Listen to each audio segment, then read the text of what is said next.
BackFicMedia.com presents Beyond the Wall, a Game of Thrones podcast.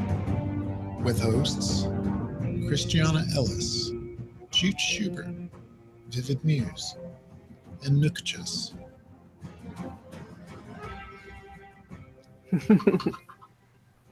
Well, hello, everybody. Welcome to Season 7 of Beyond the Wall. Tonight, we're discussing Episode 6 of Game of Thrones, titled Beyond the Wall, with no spoilers past the currently aired episodes. HBO finally did it, man. They recognized greatness. Yep. All it took was us naming our show after a common phrase used frequently within the show itself. Shush. We will totally take about this. us. This is about us. It's a win. Right? Hey, I'm not diminishing. Clearly, that that's what we laid the groundwork. Right? Put in the time. So, anybody have any news bits? I didn't, but Mike McCauley in the chat just said, any chance we might touch upon the prequel announcement tonight, and that's the first I'm hearing about it. That's the first I'm hearing of it. I have not been watching the news the last couple hours. I've heard mumblings, but while we're looking that up, the actor that plays Tormund, go check out his Facebook page. On there, you will find video of him and the actor who plays the Hound goofing off on set, including the Hound being a little slap happy and playing the guitar in his trailer. And Tormund playing with an action figure of himself and a polar bear, reenacting the whole bit with Sheila, which was alluded to in this episode. It's hilarious. He is a joy and a delight. Cool. Someone actually Googling it? Because I didn't. So, yeah, I'm looking and I'm not seeing anything. Oh, Jay Thomas died. Oh, that is sad. Wasn't what I was expecting to hear, but that is sad. George R. R. Martin clarifies reports that he doesn't watch Game of Thrones. Okay, so maybe Mike McCauley needs to clarify what the hell he's talking about, unless he's just making stuff up. Mike would never make stuff up. All right, so then to this show, to the penultimate episode. Of this season. Of this season. Yeah. Don't want to start any rumors. This episode, I think I want to go. Well, we only really had two places of consequence. That lots of stuff happened in Winterfell, lots of stuff happened Beyond the Wall, a little bit in Dragonstone. So I think I'd like to just take those areas together and go through them, starting with Winterfell. Okay. Yeah. Here's. Not to, I guess, just jump in, although I am doing that unless someone's going to stop me. Well, he was going to do an intro to this. Oh, sorry. So I think. Well, I mean, please go. Yeah, it all kind of it all centers around Arya and Sansa and that scroll. So that was the first scene there where Arya shows the scroll, and they start to have their little talk about it that we thought would be pretty quick and pretty easy going, and it was not. Is that those direct scenes you wanted to talk about? Well, so we talked last time about hoping that like Arya wasn't going to fall for it, and I feel like at least the scenes on the surface level in this episode seem like she is falling for it, or at the very least, even if she's aware of the manipulation taking place, it works anyway. You know what I mean? It's like, regardless of whether she knows that Littlefinger meant for her to find it and why, she is still mad about the content regardless. Yes. I was pretty disappointed in that. Yeah. I thought it was pretty annoying. It it felt. I had lots of feelings on this whole thing. Okay, so she really doesn't care about Sansa's excuses. She doesn't care that Sansa said that she was forced into it. She's not willing to give her the benefit of the doubt or anything. And it is unsettling for me because it just sounds like, well, did you fight hard enough? Did you kick? Did you punch? Did you scream? And Right. it clarifies how much abuse one person is able to take. Mm-hmm. And I have a hard time with people judging other people's experiences in that regard. I mean, like, yeah, there's sometimes that we can say, all right, whatever.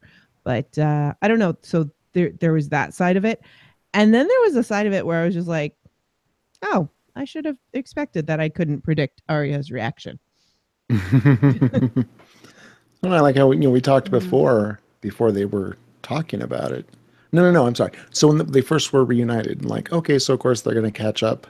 They're going to talk about each other. And clearly none of that has happened. They have not seen each other at all. I've been through things you can't imagine. Oh, I've got a pretty big imagination. I don't know. It all just kind of bugged me. This all seems very convenient. I felt better in one way and worse in another way in this episode regarding this whole thing, because on the one hand, I feel like there's a couple of different layers happening, and on one layer, well, okay, I'm not clarifying myself very well here. There's two possible outcomes, I think, to this situation, right? One is that what we're seeing is what's happening straight up, and that's the direction they're going. The other is that we are being set up for some sort of a reversal, which I suspect is actually more likely, personally, but we have no way to know because they're deliberately preventing us from knowing and setting up red herrings, if that's the case. So, hard to say. But I think it's very obvious that in this episode, they're practically making Arya a horror movie villain. Right. That's the way they shoot her. Like they even do that thing where Sansa's looking around in the room. She bends down to look under the bed. And then when she kind of sits up again, we see Arya standing over her shoulder. I mean, that's like a horror movie gag. That is total Night King behavior right there. Yeah. So to take a character that has always been a fan favorite protagonist and treat her that way relatively suddenly, even as we've seen her taking a darker path, this is a little bit of a leap. So if it's all straightforward, I'm going to continue to be disappointed. But that said, I thought it was interesting to think about how, even though they do have family in common and all of the things that led Arya to come back to Winterfell in the first place, the truth is those two never got along. Mm-hmm. Yeah. When they were together as kids before all this stuff happened, they fought constantly. They have extremely different worldviews, and now both of them are traumatized and defiant by the choices they've made, which are very different from one another. And so, that said, it is still always true that even when you spend a lot of time apart from family and you develop different personality behaviors, you often revert once you're back with those people again. And so the idea that they're falling into these old bickering patterns, even now that the stakes are so much higher, struck me as fairly plausible, actually. And in a way that, like, I wasn't happy it was happening, but I thought that it seemed at least well depicted. Now, that said, one of the ways that I think that they may be planning to turn this around on us is simply that Arya, she specifically talks about the game of faces and the idea of they specifically bring up her training in being able to both lie effectively and read people effectively. Mm-hmm. And given that, I feel like as the audience, they are telling us in this episode that Arya is in the wrong. I feel like the way they make Arya act in this episode, we can't help but take Sansa's side. Not necessarily in defending everything Sansa does now, but feeling that Arya is being unfair. But what might be the turn is that Arya is saying, is having to push Sansa in order to be sure what she's really thinking. So, like, confront her with the evidence to see how she reacts, tell her and reveal these secrets. Because for one, do we think Arya really would hide those faces just in a simple little leather bag right under her bed? Right. No.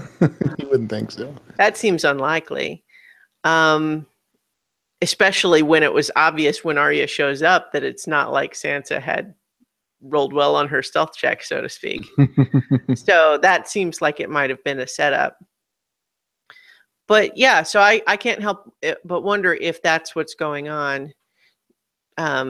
So I guess that's kind of skipping ahead to the later scenes in that track. But just even with this first scene, I guess to revisit it, I will say that even though I'm not happy that they're arguing and bickering in this way, it did strike me as plausible and also more in keeping with some of what the show used to do more often, which is to subvert the things that we think we expect from classic fantasy tropes. You bring up an interesting point. So when Arya was at the crossroads and she heard that Jon was alive, she decided to come back. If she found out it was Sansa who had won Winterfell and Sansa was the one who was at Winterfell and that was the only person she had known was there, would she have returned? Right. I don't think she would have. I agree. I think she would have gone for Cersei. Yeah. And I hope that this pays off. I hope that there is something interesting that is going to happen. What I think I will be cheesed with is if it turns around and we get the scenes that you didn't see at the same time were Sansa and Arya collaborating, secretly and all of this ploy for Littlefinger. And, because you're showing us scenes now, don't do that nonsense. And that's something that TV shows love to do. They love to go back and say, oh yeah, but we didn't show you everything. So I really hope that that's not one of the things. I will say that the theorists are having fun with this scene and these series of scenes. And I don't think that many of them are true. Like the fact that, Arya's pretending to be Littlefinger and he was killed off screen and things like that. They're fun to think about. And that's all I got for these. Yeah, it's fun speculation, but they definitely are leading us down a certain path here. And it will be disappointing if it's a Scooby-Doo swap thing. Oh, yeah. If it's like a double cross, my assumption is that it's only Arya doing the double cross and Sansa's kind of in the middle because, like that argument that they had, they didn't show Littlefinger hiding in the wings, eavesdropping or anything. So, why would they have that argument for an audience of nobody? Unless it is Arya pushing Sansa. It'd definitely be interesting. I thought at the beginning of this scene, it was really poignant and touching and a beautiful place to have it because when they started it, Sansa and Arya were looking down and we had like a child's view of what their parents look like on that same platform where their parents looked down on them. And it was just really it was chilling the closer that Arya got to revealing what she was suspecting of Sansa. And it was just, It was just really neat because of the way that they shot it. It was really beautifully done. And Arya gave a speech on the arrow and going back for that one arrow each time, and nobody could see her. And then realizing that Daddy's a feminist, and isn't it awesome, you know? And then she ends up accusing Sansa of beheading Ned, which is like, that's pretty much like what she did to Walder Frey too, or not to Walder Frey, but to the Freys as Walder Frey.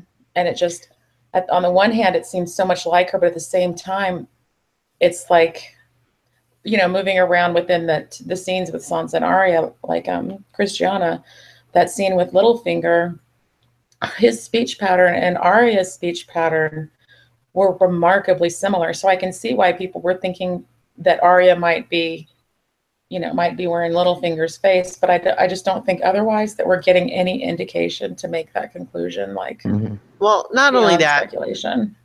Yeah, but Littlefinger is such a big character. It would be really kind of BS to have him die off screen just so we could do a switcheroo like that. That's not cool. In my book, any dead Littlefinger is a damned good Littlefinger. I did like the idea, though. I was having a discussion with somebody in one of the groups, and it was, yeah, but wouldn't that be just so fitting after all of his conniving and everything else? He got an off-screen death. It's like, yeah, that's like saying to the fans, yeah, we're gonna do him wrong just for you. I mean, I don't like that. I don't like that. Well, I'm not saying I like it, but I mean, they're going to cliffhanger us somewhere. And I just, my main wish is that they do not cliffhanger us. I don't care about the Dany and Jon relationship. Fine, that can be the cliffhanger. Just do not leave me dangling on what's going on with these sisters. And I'm pretty sure that since we're going into the last episode, that's exactly what they're going to do. Mike, so are we kind of trying to stick with the individual scenes, or are we just doing the whole Arya Sansa thing? Just because there's some comments in the chat. Around all of it together, okay, because Mike is asking the significance of the knife scene. Arya gets all creepy, pulls out a knife, and hands it to Sansa. Well, I feel like there's two possible things going on there. I mean, one, that's the scene where she specifically brings up the whole Game of Faces, and the significance of that, to my mind, is it's all about how Arya is saying, I have been trained not only to lie effectively, but also to tell when other people are lying. And that sounds to me like what the purpose of the scene is that Arya, like, I don't think what's happening is that Arya and Sansa are secretly plotting together and it's all a joke on Littlefinger. That doesn't make sense if it's just the two of them in the room. What does sound plausible to me is that Arya senses the real conflict in Sansa, which is that she does have some jealousy and resentment against Jon. Now, that's not to say she would act on it, but there are some of those feelings there. And so I think what Arya is doing is trying to find out if she will act on it. She is trying to push the issue, create stress, and look at the responses. I agree. And so I think that's what Arya is trying to do. But I wonder if what might be going to happen in the story, though, is to, like, it could possibly have a tragic outcome in the sense of, if Arya is underestimating Sansa, she might not anticipate what Sansa would do as a result of being pressured like that. The one thing that I can't quite reconcile into what exactly is going on.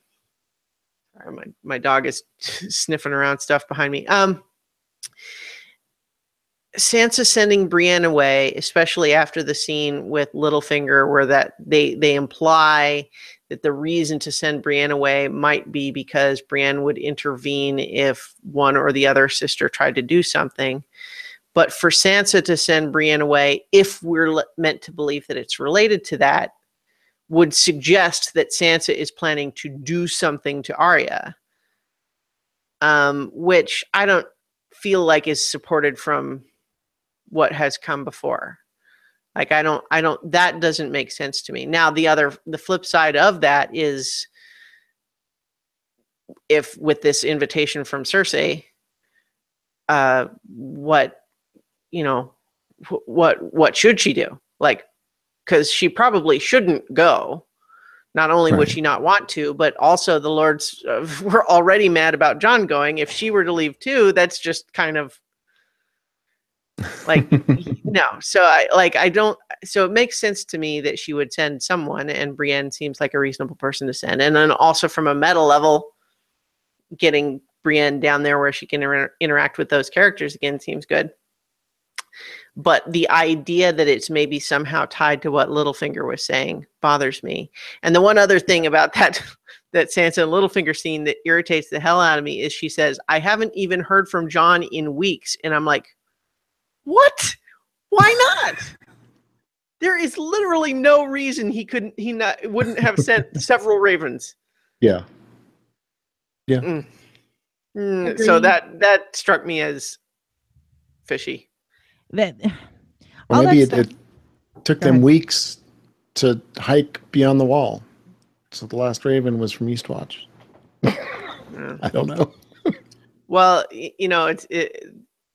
that jumps into the other plot line, but there was an actual interview with the producers specifically addressing the issue of the timeline of like how long they were there on the island and the sending the raven and Gendry running back and then the dragons and so on. And they basically kind of said, so to paraphrase what they said more diplomatically, we kind of knew it didn't make sense, but That's pretty much how I feel about it. That's how I feel about the travel. What were you going to say, Nettie? I'm not even sure. I'll get back to it. But the quote that comes to mind there is the reason the books took so long to come out, and you'll see George talk about this all the time, is every time he wrote himself into a corner, he had to write himself back out, and he had to rewrite. Each book, it wasn't just written, it was rewritten many, many times due to plot things like this. Right. The show can't do that. So they just go, we'll just throw a big scene in there. Nobody will pay attention. And that's what they do. And, it's like when I kind of feel like I have to go, okay, whatever, Game of Thrones. I think the thing I was going to talk about before was I don't understand her sending Brienne away. I don't think that she actually thinks Brienne would harm her. People seem to think that Littlefinger was putting it into her head that Brienne has to be loyal to both of them, so she wouldn't be loyal to Sansa. And that just doesn't make any sense. Like, I understand, they were connecting on the training field, but no, I don't buy it. I don't buy any of it. I'm not sure what the deal is. To me, all of this comes down to now, was that the cat's paw dagger that she handed Sansa? Yes. So Arya does not have the cat's paw dagger now. We believe what they've shown us. So unless it's a duplicate of some sort, which makes no sense. Yeah. Well, okay, but my gut is that I don't know that we want to. That's a big deal because they were in Arya's room, and I don't see any reason that Sansa would literally just carry that dagger out with her with no sheath. Okay. Well, after that conversation, my assumption was she would just set it back down, but that's the last thing we saw was it was in her. So we don't know. We don't know. And the other thing is, and Mike kept talking about like what was the deal with the whole handing her the dagger thing, and I'm thinking that it's a lot like the trope that we've seen in the show before, where someone of the power position proves how much power they have by giving a weapon to someone in the weak position. We saw Ramsay Snow do it with Theon when he had him shave him. Theon could have cut him. We see this all the time, and it's not a trope that I like, and I think it's stupid. But that to me is kind of like how I read that scene. The other thing is Brienne is now going to be in King's Landing where everybody else is going to be. And that's basically what this all comes down to. These scenes really, I was not that invested in. But I did read, getting to your point about the whole Game of Thrones thing, somebody on Reddit figured it out, like all of the math on how everything could have happened.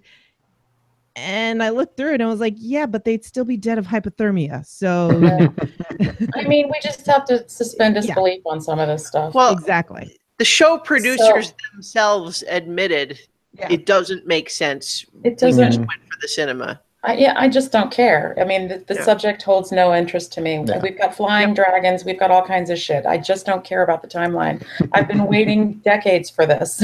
They can go as fast as they want. I'll get whiplash, but I'll be right there. But on the thing with... Go ahead. Sorry.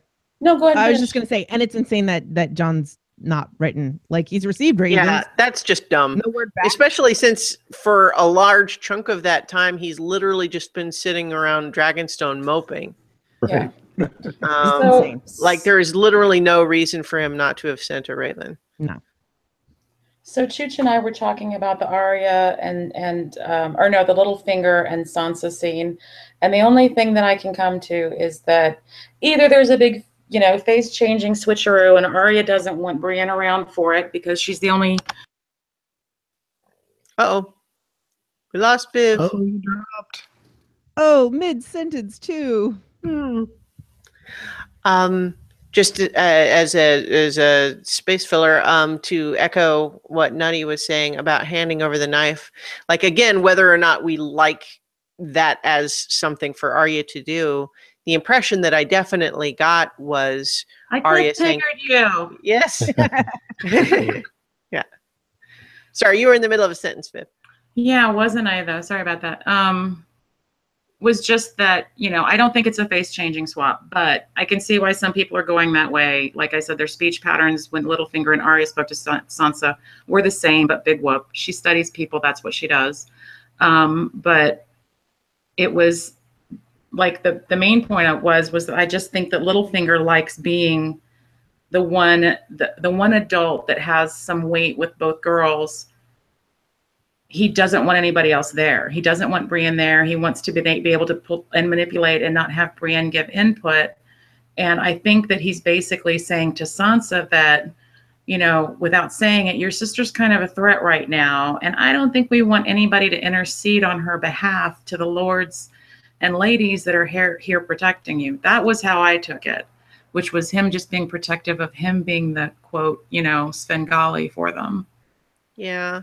Like, if it wasn't for Littlefinger being in love with Sansa, a plot that might make sense for him would be to try to frame Arya for killing Sansa. And then he would have no choice but to carry on as regent in their stead until Jon comes back, which maybe he won't. Yeah. That sort of thing. But that said, I don't think that jives with what we've seen from Littlefinger, which is that he definitely seems very invested in trying to actually get with Sansa at some point, and he's not giving up on that, is my guess. But yeah, so I don't think it makes sense that it was actually Arya dressed, using Sansa's face. Because, I mean, even though obviously the rules have never been clearly established, my impression has still been, even up through this episode, that she needs to kill someone to take their face. Yeah. She can't wear the face of someone who's still alive. Yeah, agreed. Right. Yeah, totally. I get that. Yeah. Yeah. And so I'm not trying to say you were saying otherwise. I'm just saying I feel like that's I'm agreeing with you that I don't think that's what happened. Yeah. Well, I don't think there's any swapping yet. Sorry. I bring up theories all the time. That doesn't mean I think that's what's going on. One of my favorite things about this series are the theories. And even theories that are completely out there, they entertain me so much. Because we had so many years without new content. That just reminds me. Do we want to get into the big brand theory that's spreading around right now? Let's hold off and save that for the end if we don't run too long. I don't want to keep everybody up again. Yeah. Okay. One other thing. Move off of the Stark sisters. There was a clip from. We've got two more scenes, I think. Car karaoke. Maisie Williams and Sophie Turner. Yeah, that's her name. That just reading random lyrics as Sean Bean. And apparently that's how everyone got their accents, but that's a game that they used to play, and it was hilarious. I highly recommend you check it out. So we've definitely got, but Brienne and Podrick have both headed towards King's Landing now, and that's an important thing to track because we know that Jaime, you know, that should be interesting. Yep. Jaime, the Hound, Tormund. Jaime, Cersei, now Preggers again.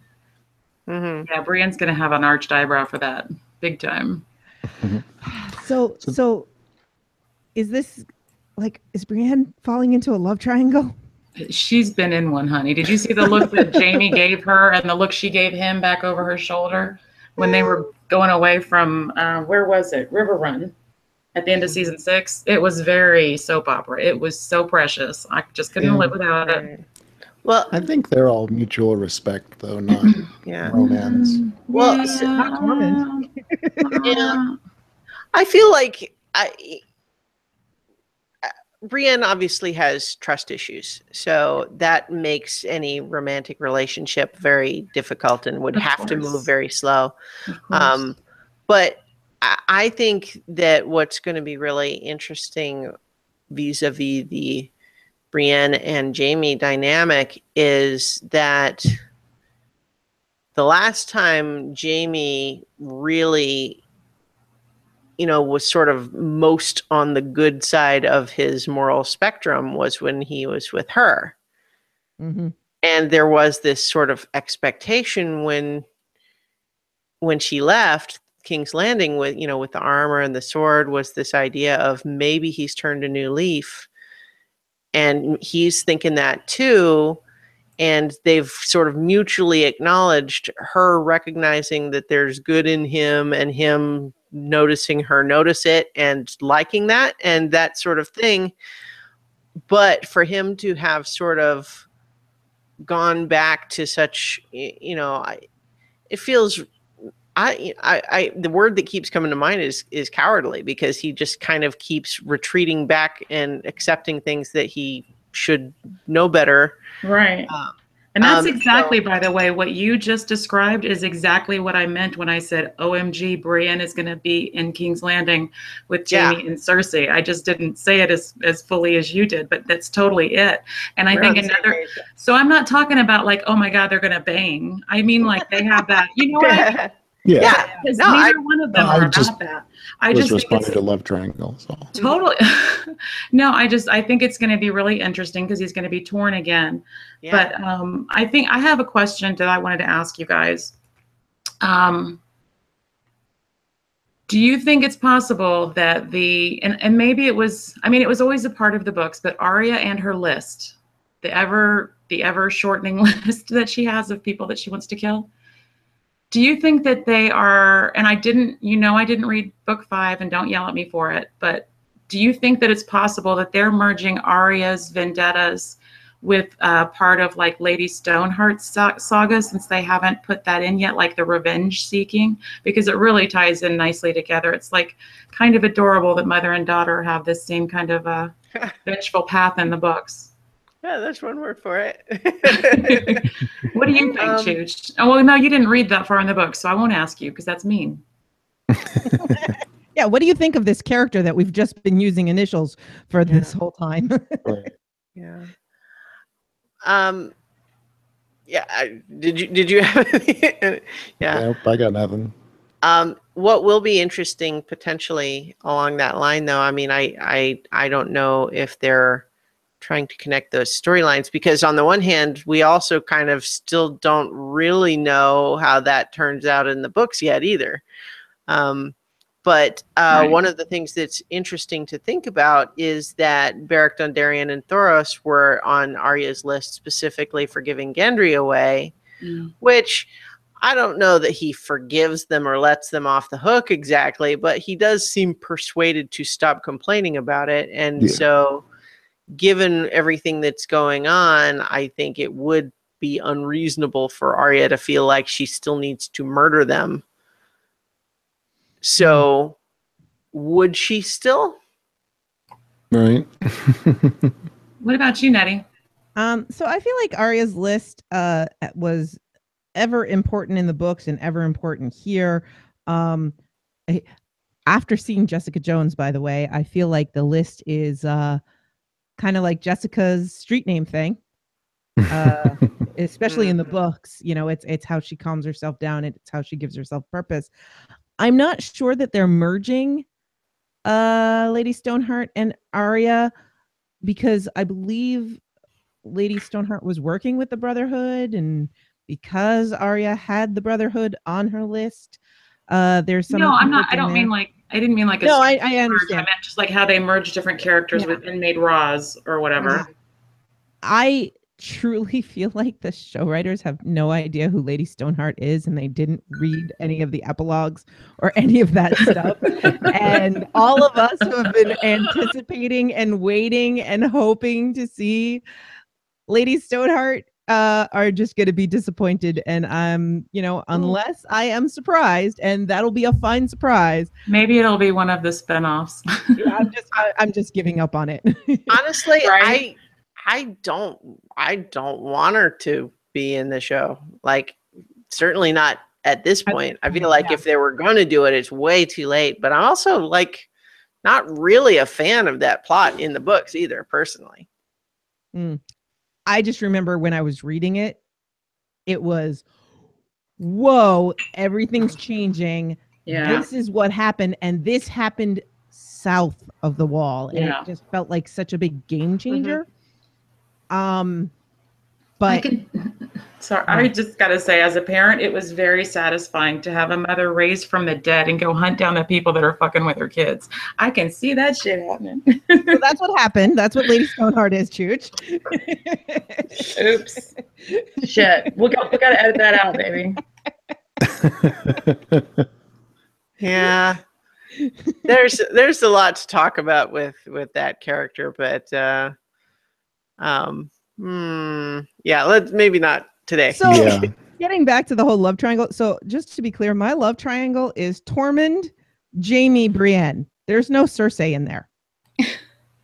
That's wishful thinking on your part. just so everybody is clear where my allegiances are. Book, I am Jaime Brienne forever. Show, I am Tormund Brienne forever. And I know in both cases, Brienne, well, at least in the show, Brienne just don't care about any of that stuff. But Tormund's affection for Brienne is amazing. Yeah. We'll get there. Yeah, we'll get there. The last things for me with this, I was disappointed with, how the initial thing went. And I was really disappointed that Santa immediately confides in Baelish. And I kind of get like she doesn't really have anyone else to talk to. Well, but after all of her posturing of "I know him," she immediately runs to him and is apparently taking his counsel. Fuck. Yeah.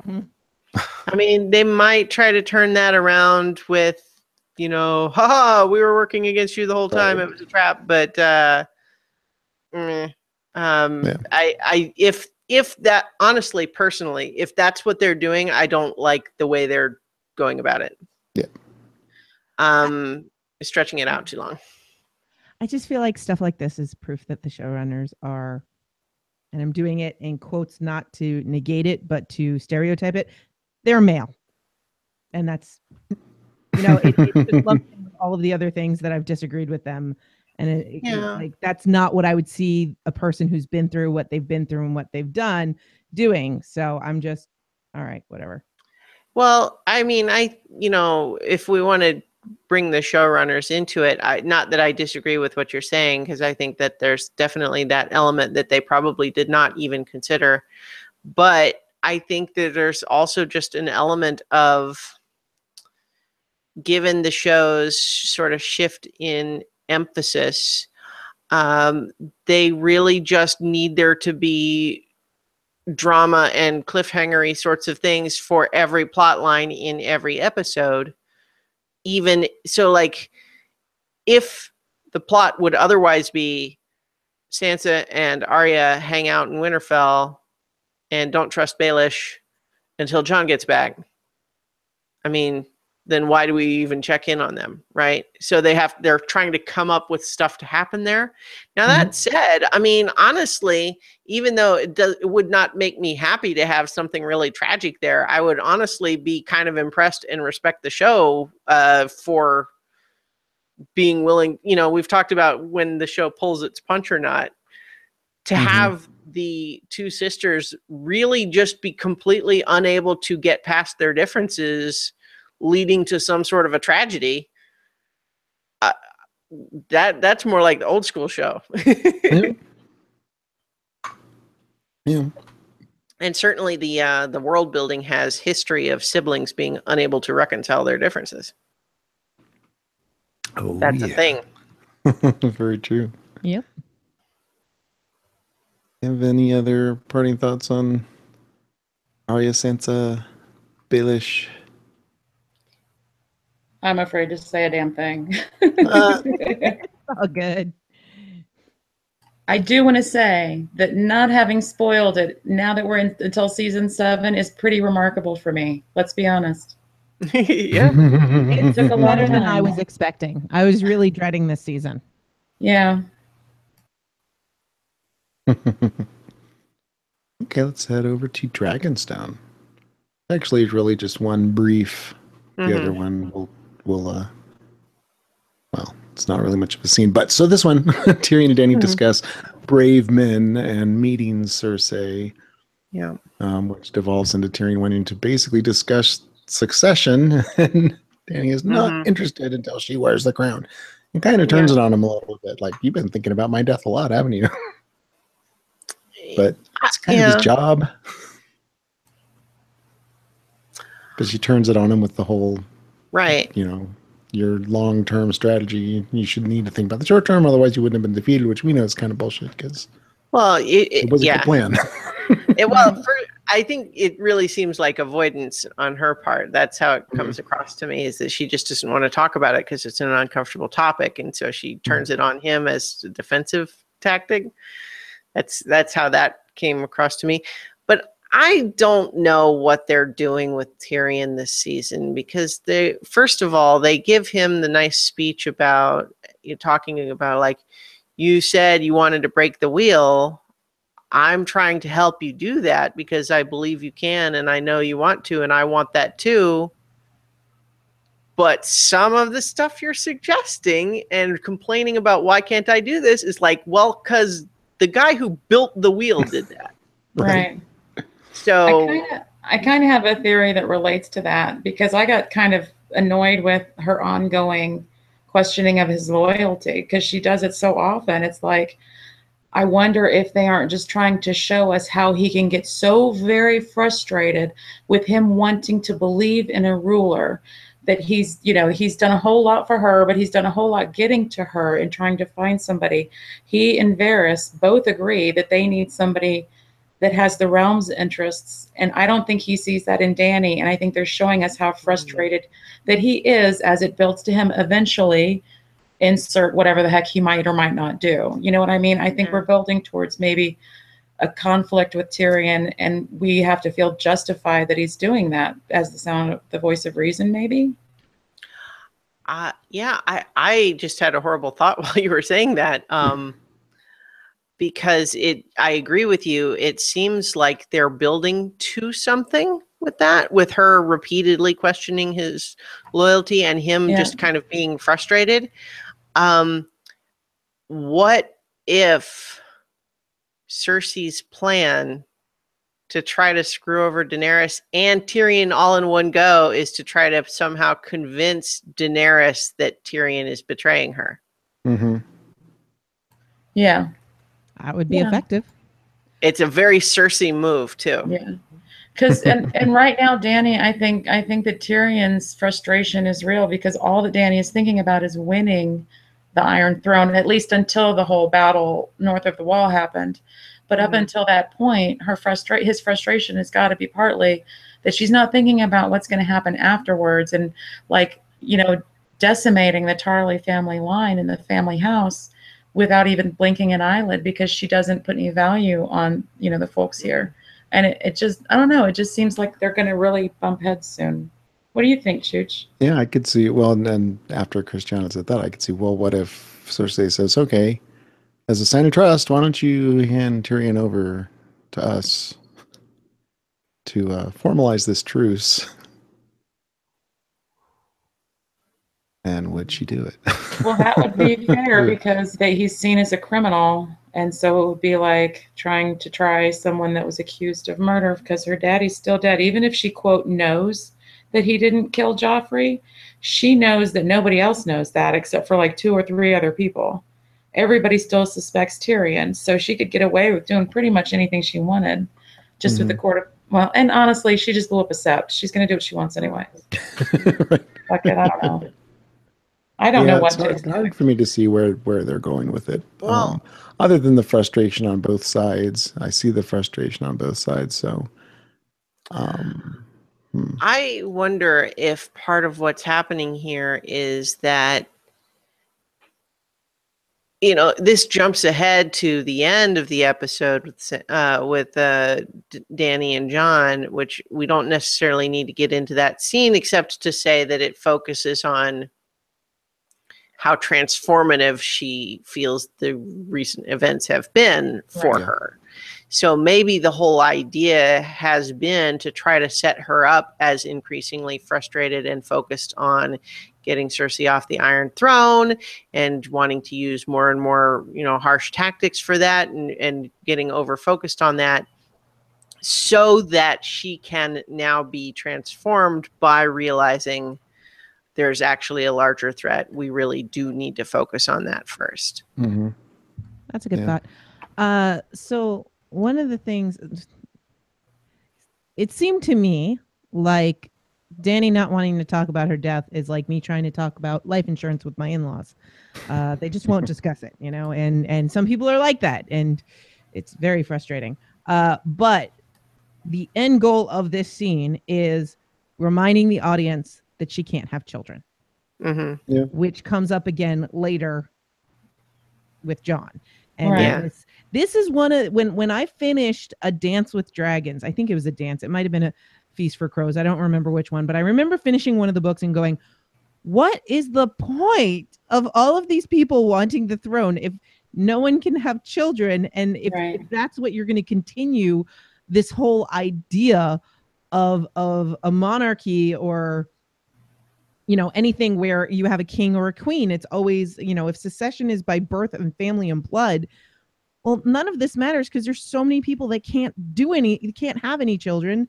So that's kind of what started my whole thing. All right, I want to get rid of this whole idea of kings and queens, which, by the way, I still want anarchy in Westeros, or at least a proper system of government.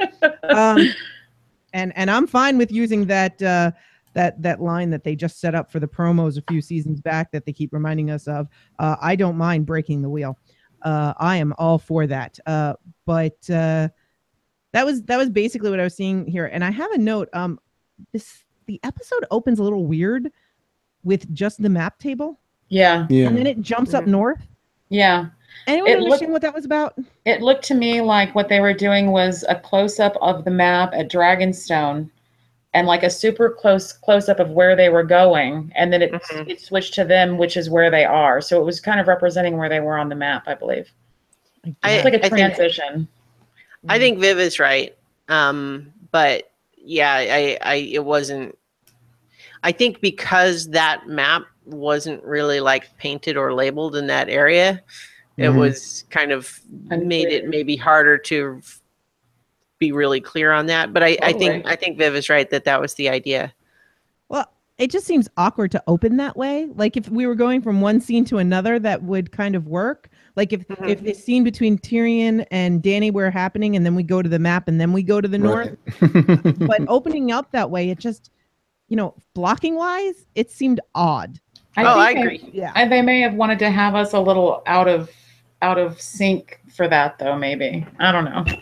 Because they got to editing and realized, we didn't really we don't really have the setting here. We don't have the script. Quick, grab the camera, run in the throne room. Anybody got any of that B footage? Okay, I know that this really applies to later, but it technically happened on Dragonstone, where they get the raven from John, and Danny jumps on the dragon. That coat she has, I think we all are living for it. Are we not all living for that coat? It's pretty They great. better sell that through Hot Topic or something. I mean, oh my God, I don't care who sells it. I just need it to happen in this world. I need it at a convention. if it's as warm as it looks, I need that for next winter, because You that do. would look a hell of a lot nicer than my giant green parka. Yeah. I think generally in Westeros, all the coats must be extremely warm because nobody needs to wear hats. True. What? I had a conversation with Tibby about that this week, and I've given up the idea that anybody has to wear hats. But then Tibby reminded me, what about the actors? They were filming in Iceland. Only off camera. With no hats on. Yeah. Yeah. But yeah. Sure they get rebundled between takes. I think just, without necessarily defending the execution of it, I like part of what I like about the idea of that cut, though, is how often how long it's been that when we think of what's happening north of the wall, we're just looking at a map. Right. But then we cut to some of those actually really gorgeous landscape shots of those cliffs and little valleys that they're walking through and stuff. Mm. All right. So I'm not defending that the shot worked as much as I'm thinking I feel like I see what they were going for. Yeah. All right. Any other Dragonstone comments? We'll move beyond the wall. I did have a thought of these damn kids not listening to any adults at all, because Dany didn't listen to Tyrion, who she chose to be her hand. Sansa didn't listen to Brienne. It's just like these little kids get their big pants all wound up and they just think they can just do anything they want and not listen to their elders, and it's just so predictable. Just saying. I do think that if you're talking about that second scene with Dany and Tyrion when he's trying to beg her not to go, where she's wearing that coat. Peter Dinklage's acting was amazing, because I really felt his emotion and hopelessness at that point. Yeah. But I feel like the show is setting him up for a fall. Yeah. Or a betrayal. He's real. I mean, he's got his heart on his sleeve. That's for sure. Yeah. He's begging. Since I had the idea, I maybe, like I'm biased by having it being like my own thought, but I can't let go now of the idea that what's going to happen is that Cersei is going to have some scheme that makes it look like Tyrion plotted with them against Daenerys, even though he really didn't. Yeah. And that's going to, I don't know what'll happen with Tyrion, but I feel like that might be what makes everything go to hell. Excellent, brother. You brought them into our clutches. Right. And worked all along. Yeah, I don't know. I have no idea what to expect with what's coming next. Well, me neither. It's just crazy. No, I know. It's like the mind just goes wild. I know I'm sitting here going off on 10 other thoughts now. Yeah. I just can't wait to see what they do with that. So our first couple scenes up north is a whole bunch of walking and talking. First we have Tormund, Gendry, and Jon. Gendry talking to Beric, Thoros, and the Hound. So yeah, just lots of talking. We have a lot of great quotes, and I need to start with one of the first ones, my favorite. Walking's good. Fighting, better. Fucking is best. And then there's the discussion of there's no women. You make do. You sleep with bears. Seems like a little light hazing. Although, it's funny because since the bear thing has not really come up recently, I feel like the way that line plays more, especially the way he leans in, it's suggesting is like, it's not bears that you make do with. Mm-hmm. No, absolutely. Oh yeah, Gendry went running. It's Gendry hazing. Tormund was great.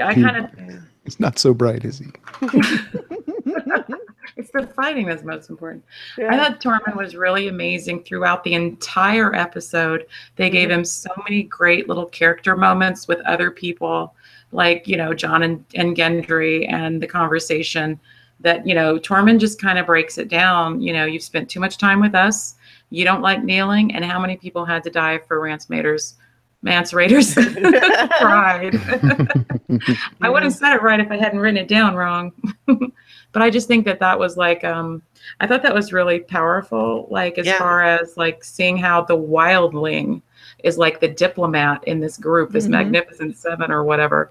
And it's really adorable to me that it's Tormund. Yeah. He's so insightful. He is. Every scene So with him was a fight. What? So insightful. The big blonde woman. I see the way she looks at me. I want to quote that entire scene. But it was adorable, though. Everything he did was in this episode was so amazing, and I said, "Oh no, he's gonna die." Yeah. And then and he almost did. Yeah. Yeah, I know. I was getting really upset, and then. Yeah. I don't know. Something even worse happened. Yeah. It seemed really close, though. Yeah. I felt the same way. Like, oh my gosh, we've got this. Because he even had the whole Oogie thing with Brienne for me until this episode where he's talking about having, big fat babies with her. And it's like, aw, he's just that guy is all. He just doesn't know how to talk to her. He wants to have monster babies. I love it. Go ahead.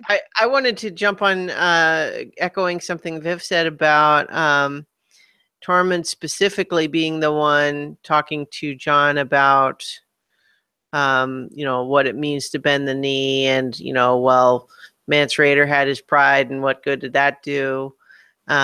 Because especially during the rewatch, I was realizing how much that informs and sets up what John decides to do at the end. Which I felt like was, so, we didn't really talk about general impressions of the episode. We've already kind of talked about the parts of the episode that I did have issues with, but I felt like this episode had some amazing stuff in it. And I loved all of these little early conversations, all these interesting just combinations and little exchanges. Little micro scenes with all these different characters. Loved all of that. The battle was amazing. We'll get more into that stuff. But just everything leading up to John's decision and how that plays out and that conversation between the two of them, I thought was amazing and personally redeemed Dany's character of this season for me. Because she offers... She says, we will fight side by side. It's done. I promise you. She did not make him bend that knee first, And there are breadcrumbs in all of these different threads throughout this episode, which, like Christiana, I really appreciate. In my notes, I have, they talk about who's from the north, who's from the south, and it all depends on your perspective. Because to Tormund, they're all Southerners. But to John, Gendry is a Southerner. Right. And to Gendry, they're all Northerners. And also the perspective of what they've been through, going back to how many had to die for Mance's pride, not wanting to kneel and all of that. And that is playing right into what's going on. So John is thinking about all of this before he goes through the experience that really cinches the deal. But it's kind of one of those, hey, let's look at this recent history to see how things might play out for you. And I appreciate that. I really like that. And I think that all of those breadcrumbs really come into play. And then at some point, somebody says something about John having children. And it got me to wondering, he's been raised from the dead. Can he actually have children? Yeah. Well, I think, to children. To leap on to that statement, though, with the first time, okay, I don't know where we are north of the wall. What conversation are we in? Well, we kind of wandered a little bit, but we're still in just the general conversations before the ice bear. Okay.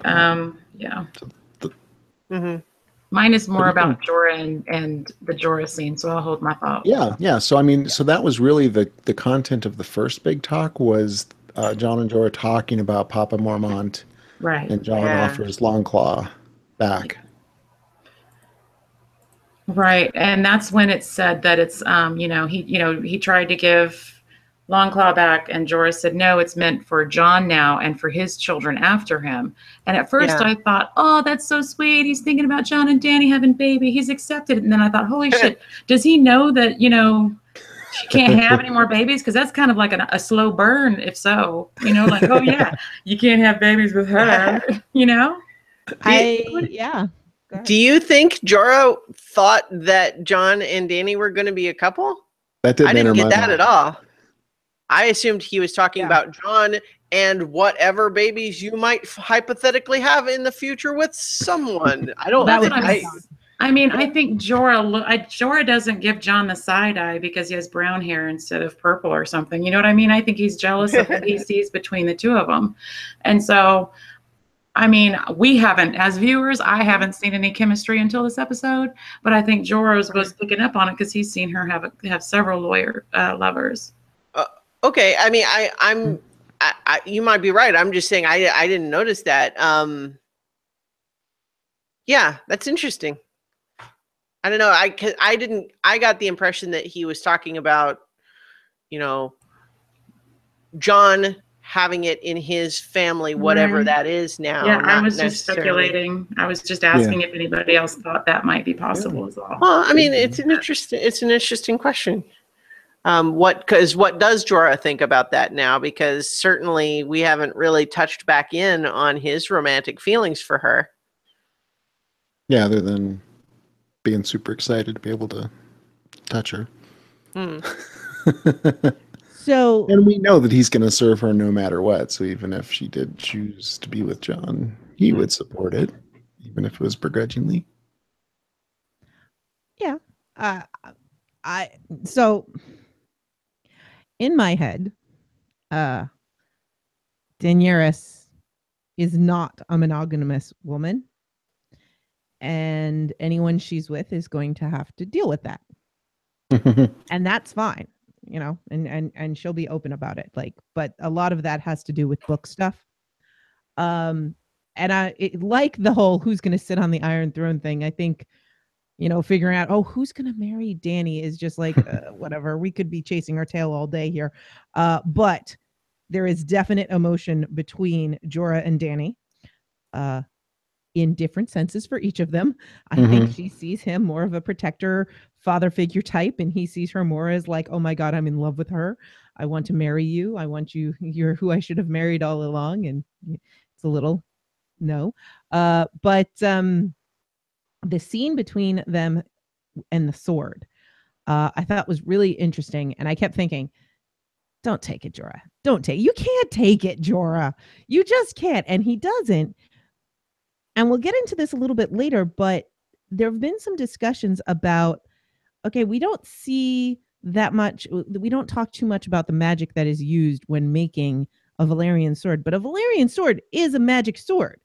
So D&D types and any other magical fantasies, you don't just use a magic weapon. You have to attune to it. It's more than just pick it up and use it kind of a thing. And it makes you wonder, it's like, you know, did Jorah pick it up, hold it, and go, yeah, that's my dad's sword. Doesn't feel like mine. Must be yours. Well, I'm trying to remember. Oh, I'm sorry. Go ahead, Chish. No, I'm saying could be, you know, I just assumed it's just his honor and he knows it's not right. He gave up that life and has moved on. I was trying to remember what the show said about that way back when Jon first got it from Jeor Mormont, in the sense of when Jorah fled Westeros in order to avoid execution, he didn't take it with him, but I'm trying to remember if it was offered and he refused or if it was denied him. Because I feel like I recall him having the opportunity to take it with him and decline and not doing so because he knew he had disgraced the family. And so I vaguely feel like that was the situation, that he could have taken it and didn't. that makes sense to me why he would still, not that he feels like he is still unworthy in precisely the same way, but so much more that he felt when he made that previous decision that was an irrevocable decision. It was not a hold on to it for me later. And also I think there's a recognition just that John has done amazing things with it, and he has earned the right to carry it. Mm-hmm. I did think it was very in character for John to offer it, though. Mm-hmm. Yeah, it felt good. Very, very honorable. And John has repeatedly tried to refuse the sword, feeling that he does not deserve it as a bastard because he's had to live under these stupid rules. It's nice. He keeps trying to give it up, and people are like, "Nope, you deserve it." Yeah. We have one other quick conversation with Beric talking to John about Ned resurrection and the Lord of Light. What does it all mean? And John makes a little connection to the Night's Watch. Go ahead. Before we jump to that one, I think before we had that conversation, we had right before that with Gendry and Thoros, and maybe a little bit with Beric, and that whole bit where they talk about the Brotherhood selling Gendry, and he's mad about it, and he basically, Hound calls him on, for whinging. And I thought that was an interesting scene because on the one hand, I don't feel like their actions are defensible, and they're not even really apologizing for it. Right. But the Hound kind of just cuts through all that and says, "You guys, we're on a suicide mission to capture a zombie in an incredibly frozen, dangerous frozen wilderness. Maybe this isn't the time." Yep. So yeah. Sandor's wisdom was a sweet little moment there because, they've been, one of the things I liked about this episode and the troop of the Magnificent Seven and the red shirts, accompanying them, is that they talked out, again, it was just, this whole episode was Sansa and Arya talking and everybody talking. But I really like the talking that the guys did because you got a lot of history from them. And part of that was, remember this happened in the flaming vat and you had the thing and the thing was that and it was amazing, And so there was a lot of reminiscing and kind of revisiting on what war is like and what bonding with other soldiers during war is like and how, okay, so you came in and you tried to kill me and wasn't that hilarious because that thing was flaming and then this happened and Gendry's pissed off because he got sold to a witch and that sucks, but come on, let's go. We're all fighting together now. We don't have time for the whinging. And the fact that it was Sandor and that of course he threw around the word cunt, it was just glorious. Because he was like the diplomat too, just sort of. I did see a funny meme where somebody was like laying quotes on top of Benioff and Weiss in the after show, and it was, we keep trying to tell the actor to stop saying cunt and he won't, so we had to write it into the script. That was hilarious. That was really good. I do want to talk a little bit more, just because I'm a total fangirl and let me enjoy this, about the Hound and Tormund. Yes. The whole Tormund thinking he's gay. Yeah. The fact that Tormund's not, and I love that this is one of the things I love about Tormund. That's not an insult because they're north of the wall. Who cares? And he calls him a dick and he's like, dick. Cock. Oh, dick. I like it. It's just really funny tension breaker. But I think the things that really, really made me happy were, he's describing Brienne. I've got a lady waiting for me.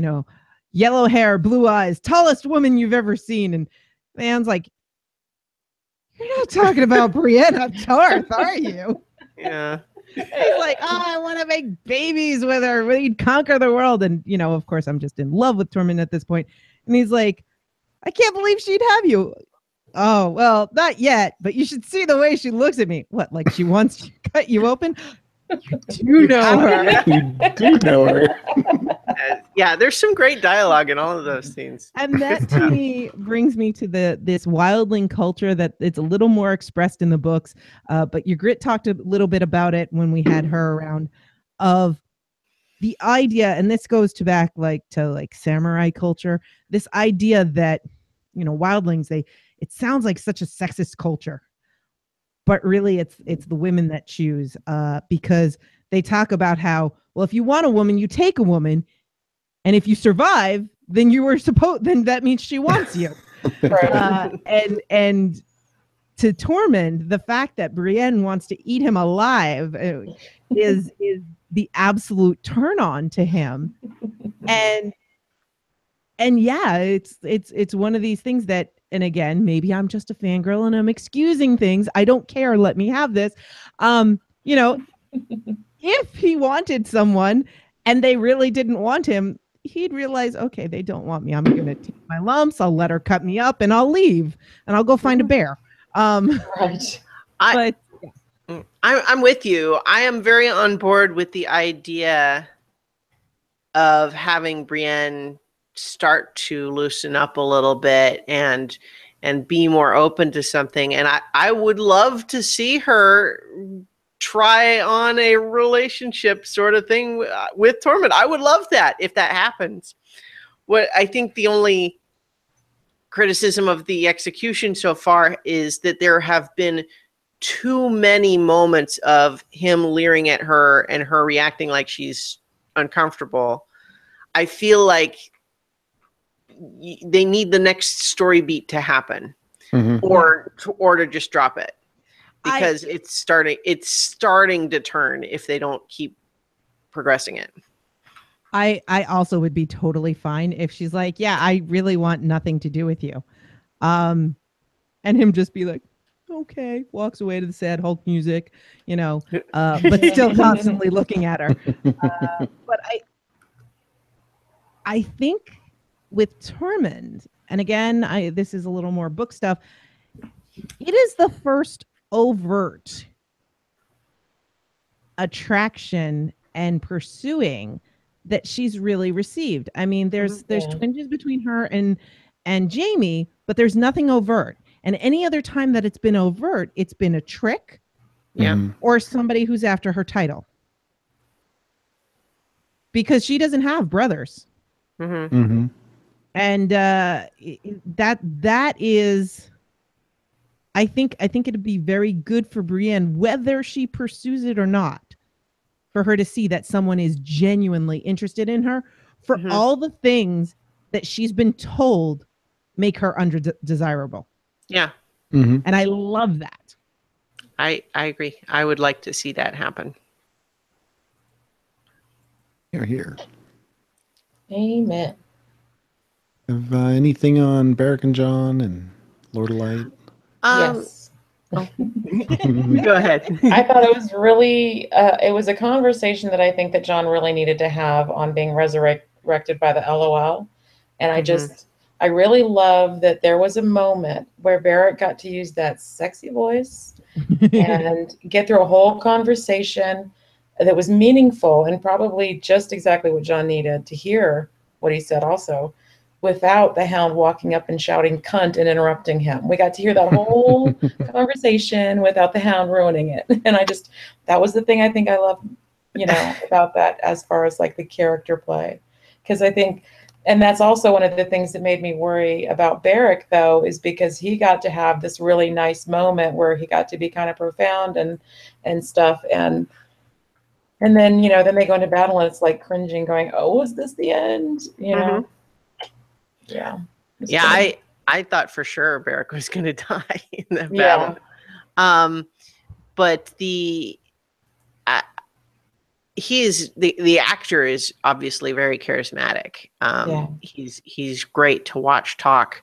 And I liked the scene, but I felt like the subtext, this is perhaps shaped by me re-experiencing the Dune series Recently, I've been going through the audiobooks, and I'm on book 2, just finished book 2. And one of the central themes of that, especially once you get into the sequels, is the danger of messianic prophecy and that sort of thing, like how awful that can actually be.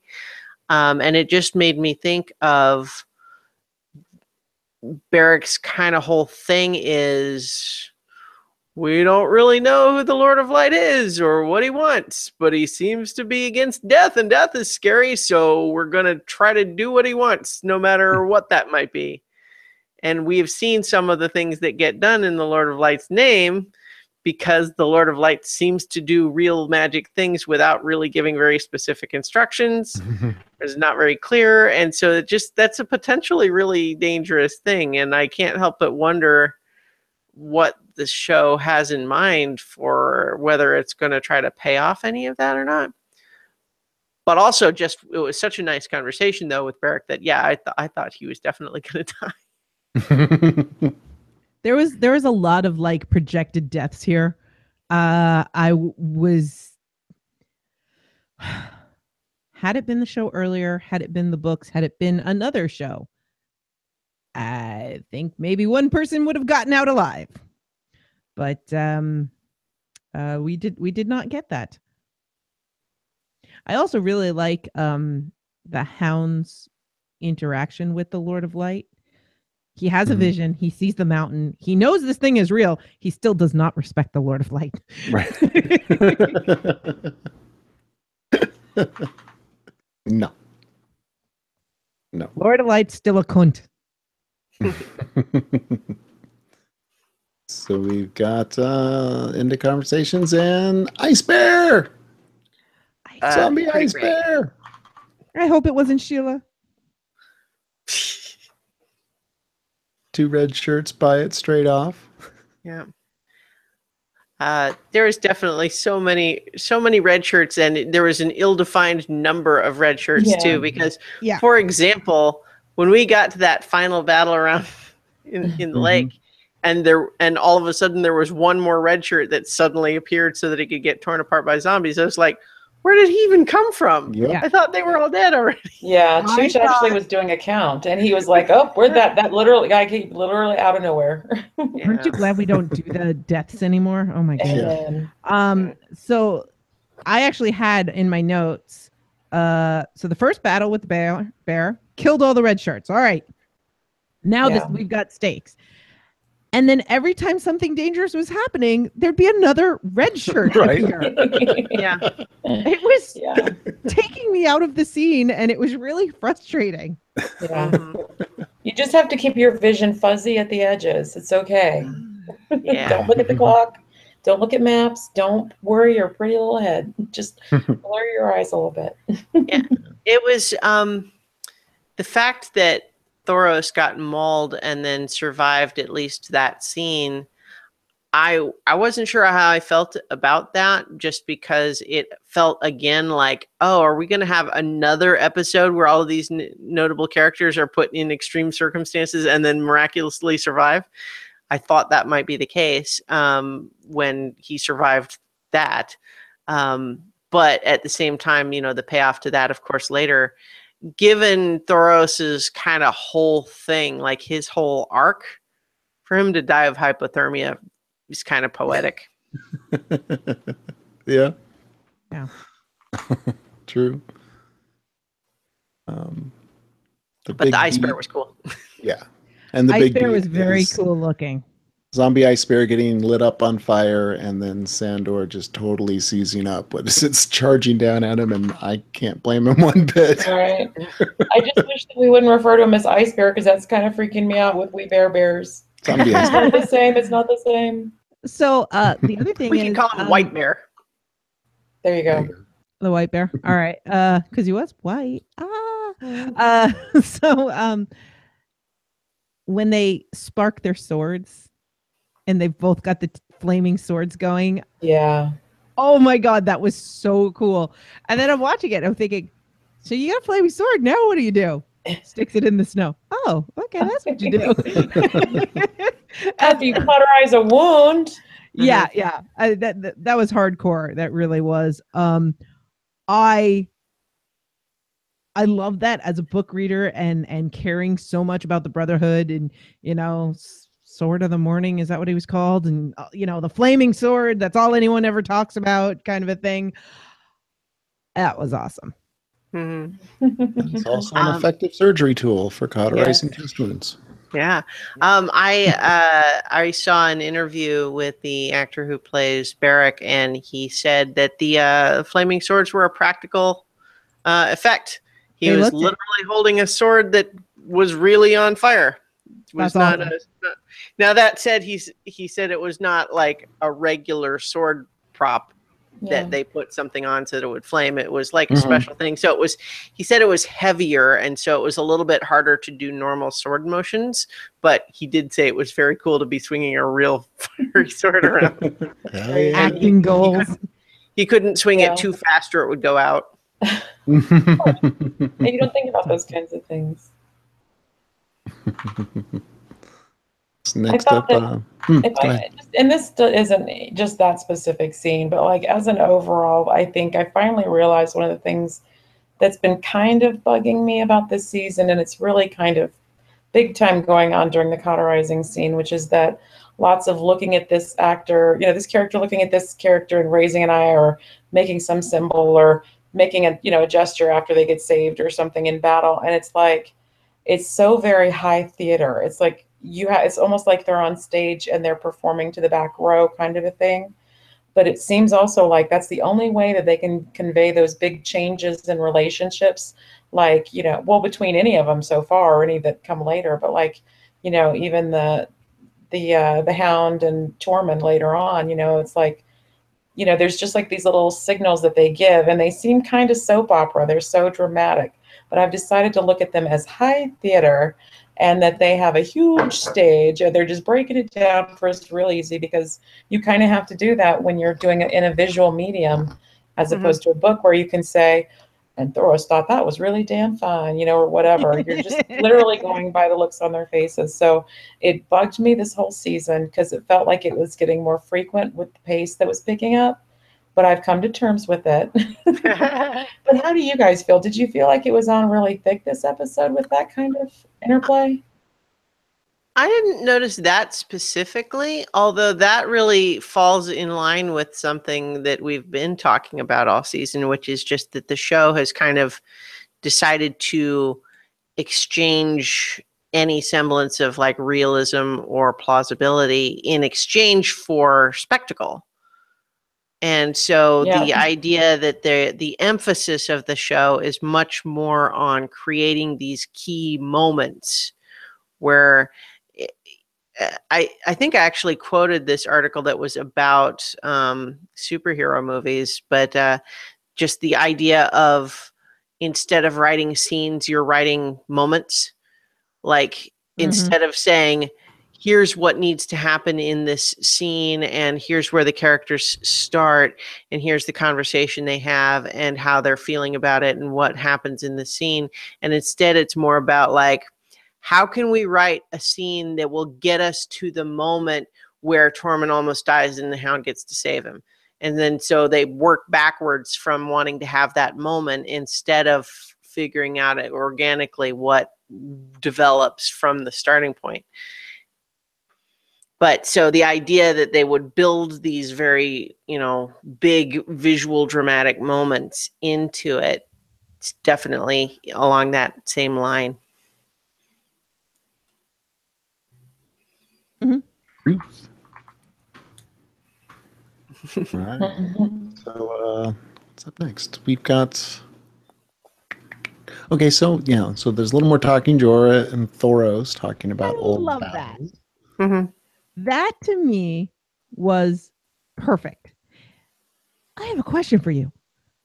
How drunk were you at Pike? Truthfully, I don't remember it. People tell me about it. That to me was such pure and pure soldier response. It's people aren't really brave. They're just drunk or stupid or whatever when they do these great things. Like when somebody writes a song about a great act, it's never what the song said it was. Mm-hmm. It's more along the lines of, yeah, I was totally drunk. I have no idea what I did then, but people tell me I was good. Loved it. Thought you were the bravest fighter in Westeros. Just the drunkest. Yeah. So we come up upon a small group of whites and ambush them. Mm-hmm. Get some more fighty fight. Although I think in hindsight, it seems really obvious to me that this was a trap. Yes. 100%. In particular, now I don't know that the trap specifically involved a plan where one of the White Walkers would actually get killed necessarily, but certainly to lure them into that area. But also just, it seems fishy that they kill the one White Walker and all but one of the whites drop. No, that was some straight up bullshit. Well, I agree with you, except that I wonder if that's because that was the idea. Like it was a trap. It was a plan to like give them something that would let them stick around longer and deal with that one and have to carry it and potentially slow them down, and while they get surrounded by the rest. Okay, so let me just ask a question, and I think it'll save a lot of time. How many of us think that the Night King planned this shiz pretty well and executed it pretty much as he planned? I think he did. 100%. I think it was the full intention of getting a dragon. Yeah. I don't know why he would have any inkling that a dragon would come because these people were trapped, but it felt like the entire thing was a plan. Yeah. Well, this gets into weird stuff. Some of the weird theories too, without necessarily getting into the one big theory, which, like, since it's just speculation, I mean, do we want to avoid it? I think we should avoid it for now with the finale coming up. Fair. That's just my thought. Maybe we can talk about it after the season finale airs. Yeah. So that's fine. But a more limited just piece, without getting into that piece of it, is the idea that he might have some sort of a prescience or vision similar to the way Bran does. They have their own version. Being able to, they have something like that.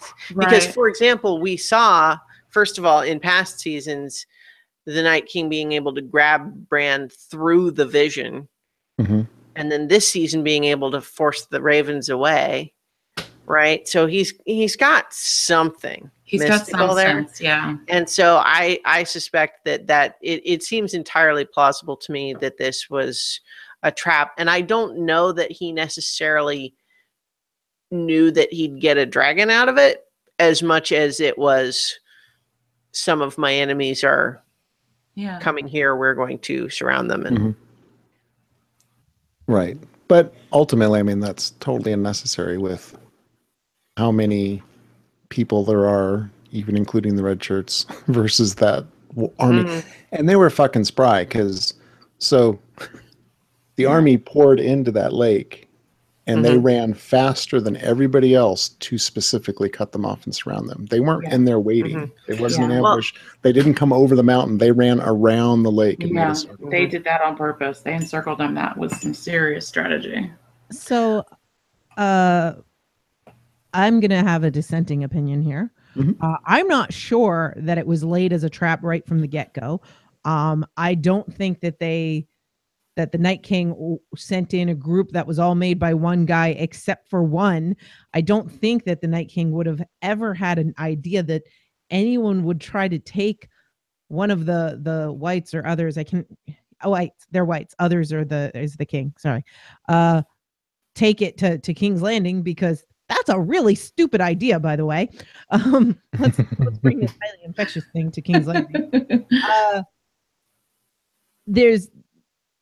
there's all of this stuff that I just don't see connecting, but I do think that the secondary battle was definitely planned. I think that first group was a scouting party, and that there is some kind of a hive mind going on, as we've learned. Like when that one started screaming, suddenly all the others came forward. There's definitely a hive mind thing. I think it's interesting that we learned you kill the other, and you kill all the whites that the other made. That's really cool. Although Mike McCauley says that he thinks it's straight up bullshit, that they quickly came to the conclusion that that's what happened. But Come on, there's vampire rules. Yeah, vampire rules. Yeah, exactly. It's whatever. It was cool, and I liked seeing it. But I do agree that I think there was definitely some strong tactics going on with the encircling. I don't know how much of the Night King and the others' powers are, and how much he could tell. Like, could he have figured out, hey, that's a Targaryen over there. There'll be dragons coming. Because we do know that the Night King has been around since the last time there were dragons, and they fought dragons before. So I could think, and they started moving around the same time that magic started returning to the world, which made it possible for dragons to come back. So it seems to me that eventually dragons show up, and maybe they've never gotten this close to the wall before without dragons showing up. You know, here's one thing that occurs to me, though, is we just had, an episode where they showed us the scorpion, which was built to bring down a dragon. Yep. And it failed. Yep. But we see this dude pick up an ice spear that he just so happens to have with him, and he's able to throw it and bring down a dragon. And I just think that they've made it kind of obvious that you wouldn't just be wandering around with a dragon attacking spear if you didn't think you were going to be coming across a dragon. Right. It's like a specific weapon. I mean, sure, you would use it for other things, but let's be honest, that's more than you'd need for your average human. I agree 100%. And I think that is one of a couple of pieces of interesting information that suggests to me that it was all a trap. And I don't know how much of it was intended and how much of it was just hopeful. Right. But for example, I agree with you that those spears seem like, those are for if dragons show up. But at the same time, there's a website that suggests that when we saw Bran's vision in a previous episode where he spied on the Night King, suggests that where we saw the Night King standing in that vision is the island where Jon holds up in this battle. Now, I looked at the screenshots, and it's not obvious to me that it's the same place. It is similar, though. Wait, say that again? Pretty much all of the north is similar. The place where Jon and his whole party, that little island in the middle of this frozen lake, right, where they hold out? Yeah. In the earlier episode, when Bran spies on the Night King, that's where the Night King was. Whoa. And according to this theory. We did say at the time, we don't know that that's now. That could be the future. And as you were saying, he is able to have visions. And Mike McCauley saying in the chat, he just so happened to have 3 of those dragon killing spears. Well, so I don't know that it means that Bran's vision was the future. I think what it could mean is that the Night King had scouted out that location with the intent of stranding the party there so that they would need to be rescued by a dragon. So that a dragon would come. There's no other hope for it. Now, obviously, I mean, I think, really trying to tease out the specific logistics of it. I don't know that the show would actually support that. But to me, it seems entirely plausible that this whole thing, they basically fell right into the Night King's trap. And the only real thing that they've gotten out of it at all is that Daenerys is now... the 2 things that we've gotten out of it, which we should not discount, is Dany being 100% on board and persuaded now, and Jon willing to say, okay, yes, I'll, you know, I am convinced of your greatness, and I'm willing to call you my queen. Like, Right. I mean, like that is a substantial blocking point that they were unable to get past before. Now, is it worth losing a dragon to the Night King? Yeah, man. Well, but what you gonna at the do? same time, yeah. But you know, at the same time, I don't think anyone thinks that Cersei's going to take a look at this white and say, "Oh, okay, see, yeah, Oh, I was no way. convinced before, but now, yeah." But yeah. No way. Oh, but one last piece though, in terms of supporting that it was a trap. Sorry, this is long, but the last piece is there's the whole bit that was kind of nicely. It's kind of fun with the Hound board throwing the rock, and then the second rock skids across the ice and kind of shows them that they can walk across it. But here's the thing: these whites might well be dumb enough to not realize they could walk across it and not notice that the ice was solid enough until they see the rock. But the rest of the White Walkers are right there, and they're definitely smart enough. Yeah. So that they were sounds waiting. to me like they were waiting. They were bait. Yep. Totally. Yeah. John and the others were bait for the dragons to come. I agree with you wholeheartedly. And for me, it makes the whole scene have weight that up until now we've seen brain dead, zombie, savage things. And this showed forethought, strategy, planning. To me, it's a totally different game now. That the stakes against them are totally different because we're definitely not it's not a just shambling horde. Right. For sure. It's not some urge that they don't understand. You know, Yeah. they've got that. They've got it's the big fear. You know, you've got the slow moving, big thinking zombies, but you've also got the high speed mass number of shambling, like running at full speed, instinctive, but following a hive mind kind of a thing. So you've got both aspects of the undead that we usually see in fiction that are present. And that's what pisses me off is like, give me one or the other, not both. So they're frozen Borg. And I don't know. I am more interested in them as enemies now. Yeah. Me too. And it's interesting that they gave us the very video gamey mechanic of, well, it turns out if you kill the White Walker that turned them, that makes the whites that it turned, just disintegrate. Which at the same time that it feels a little video gamey, gotta kill, or cartoony, like gotta kill the head vampire and that sort of thing. But at the same time that it's a slightly goofy mechanic, it feels vaguely plausible within the realm of there being zombies in the first place.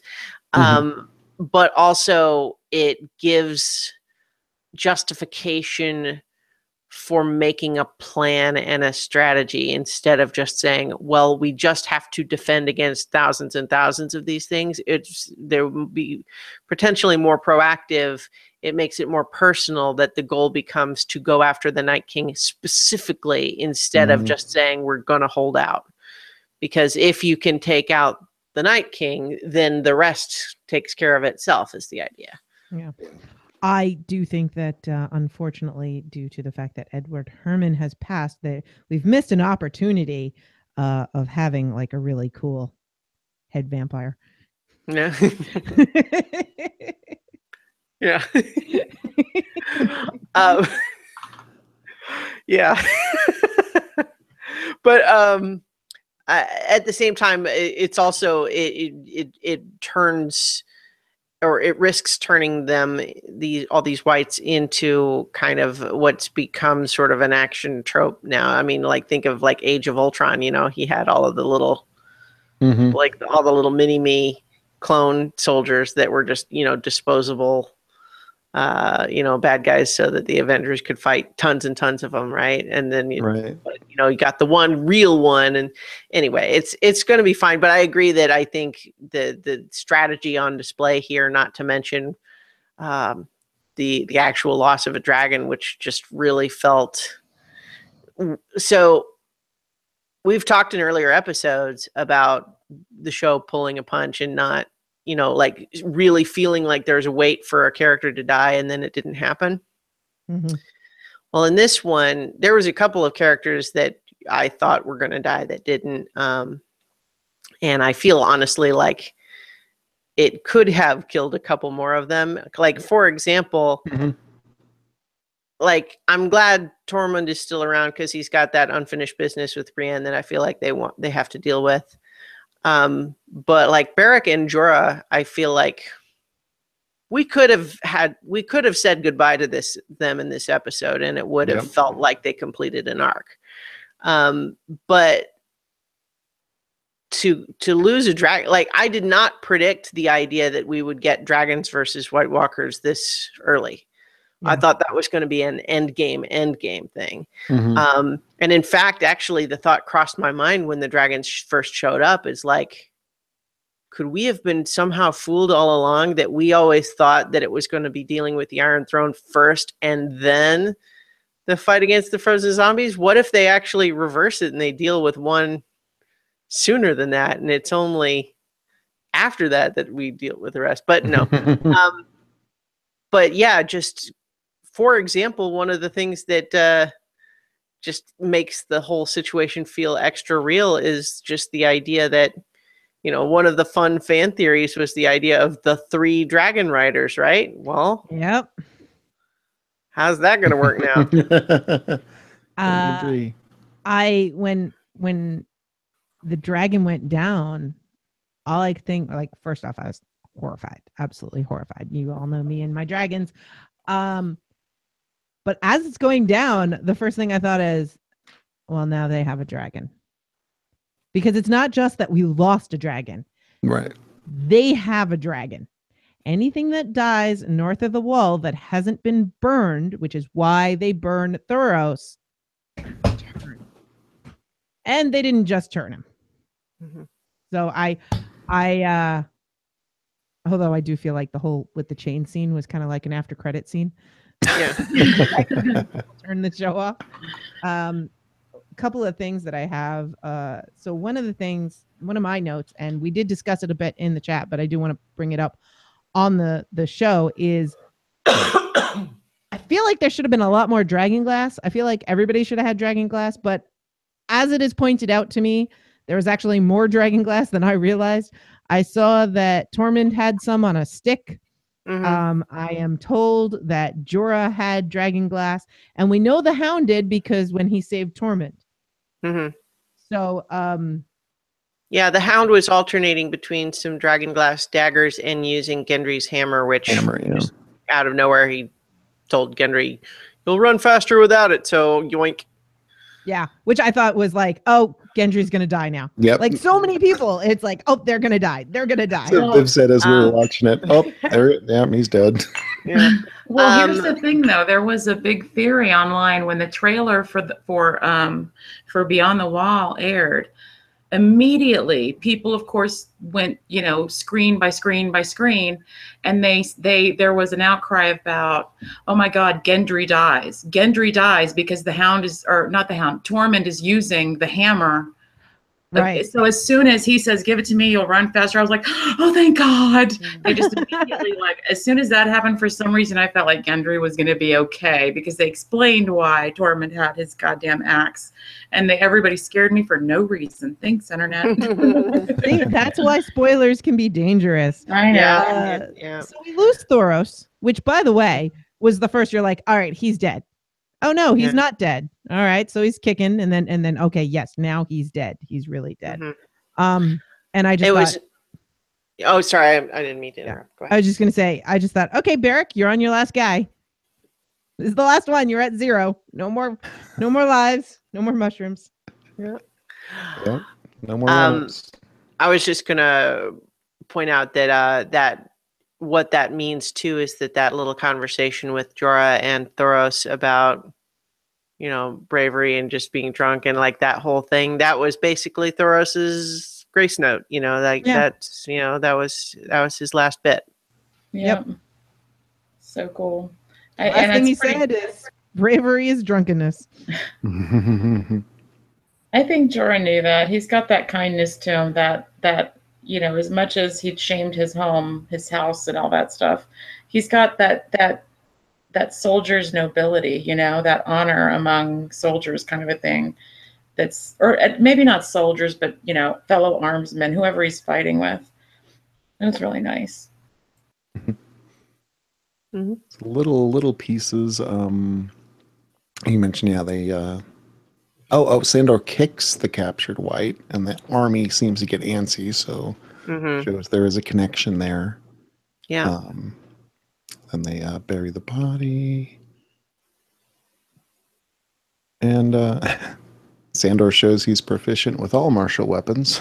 He did literally look all. with that hammer. Yeah. That is Sandor.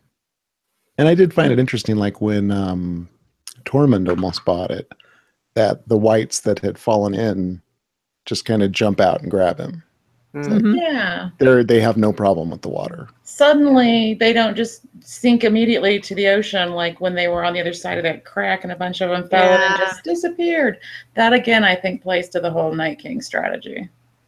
Yeah. Well, I think there's also that one little bit is probably an element, too, of, well, we want it to look scary. We want it to look like Tormund's really going to die. Mm-hmm. So we want to make that moment look as scary as possible.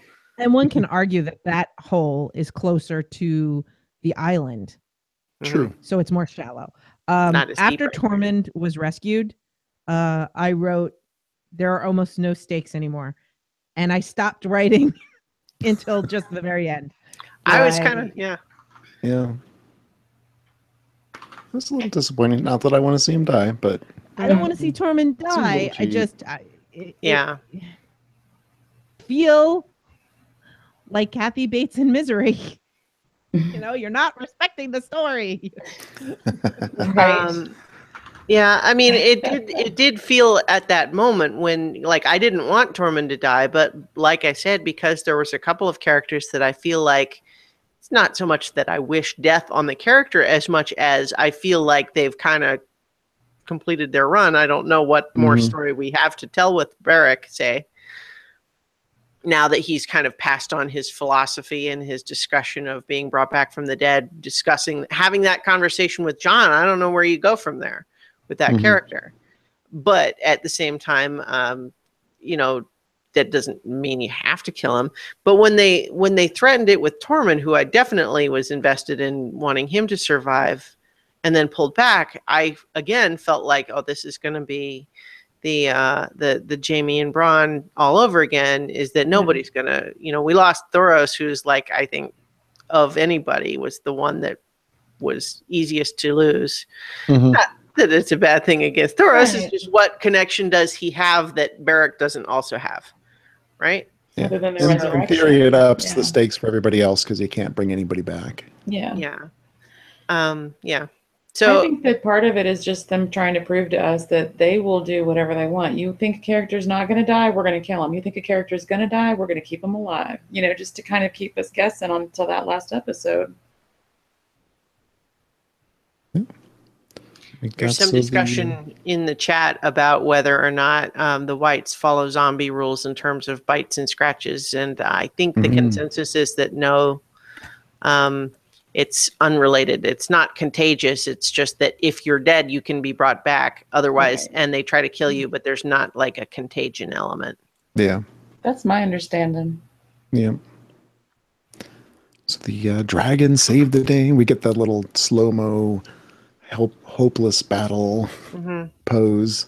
Yeah. And the dragons just come in and start flaying everything. Pretty awesome. And I loved how when Dany lands and Sandor sticks the captured white on a dragon spike that was to awesome. hold it there. There's this squish sound effect and everything. Get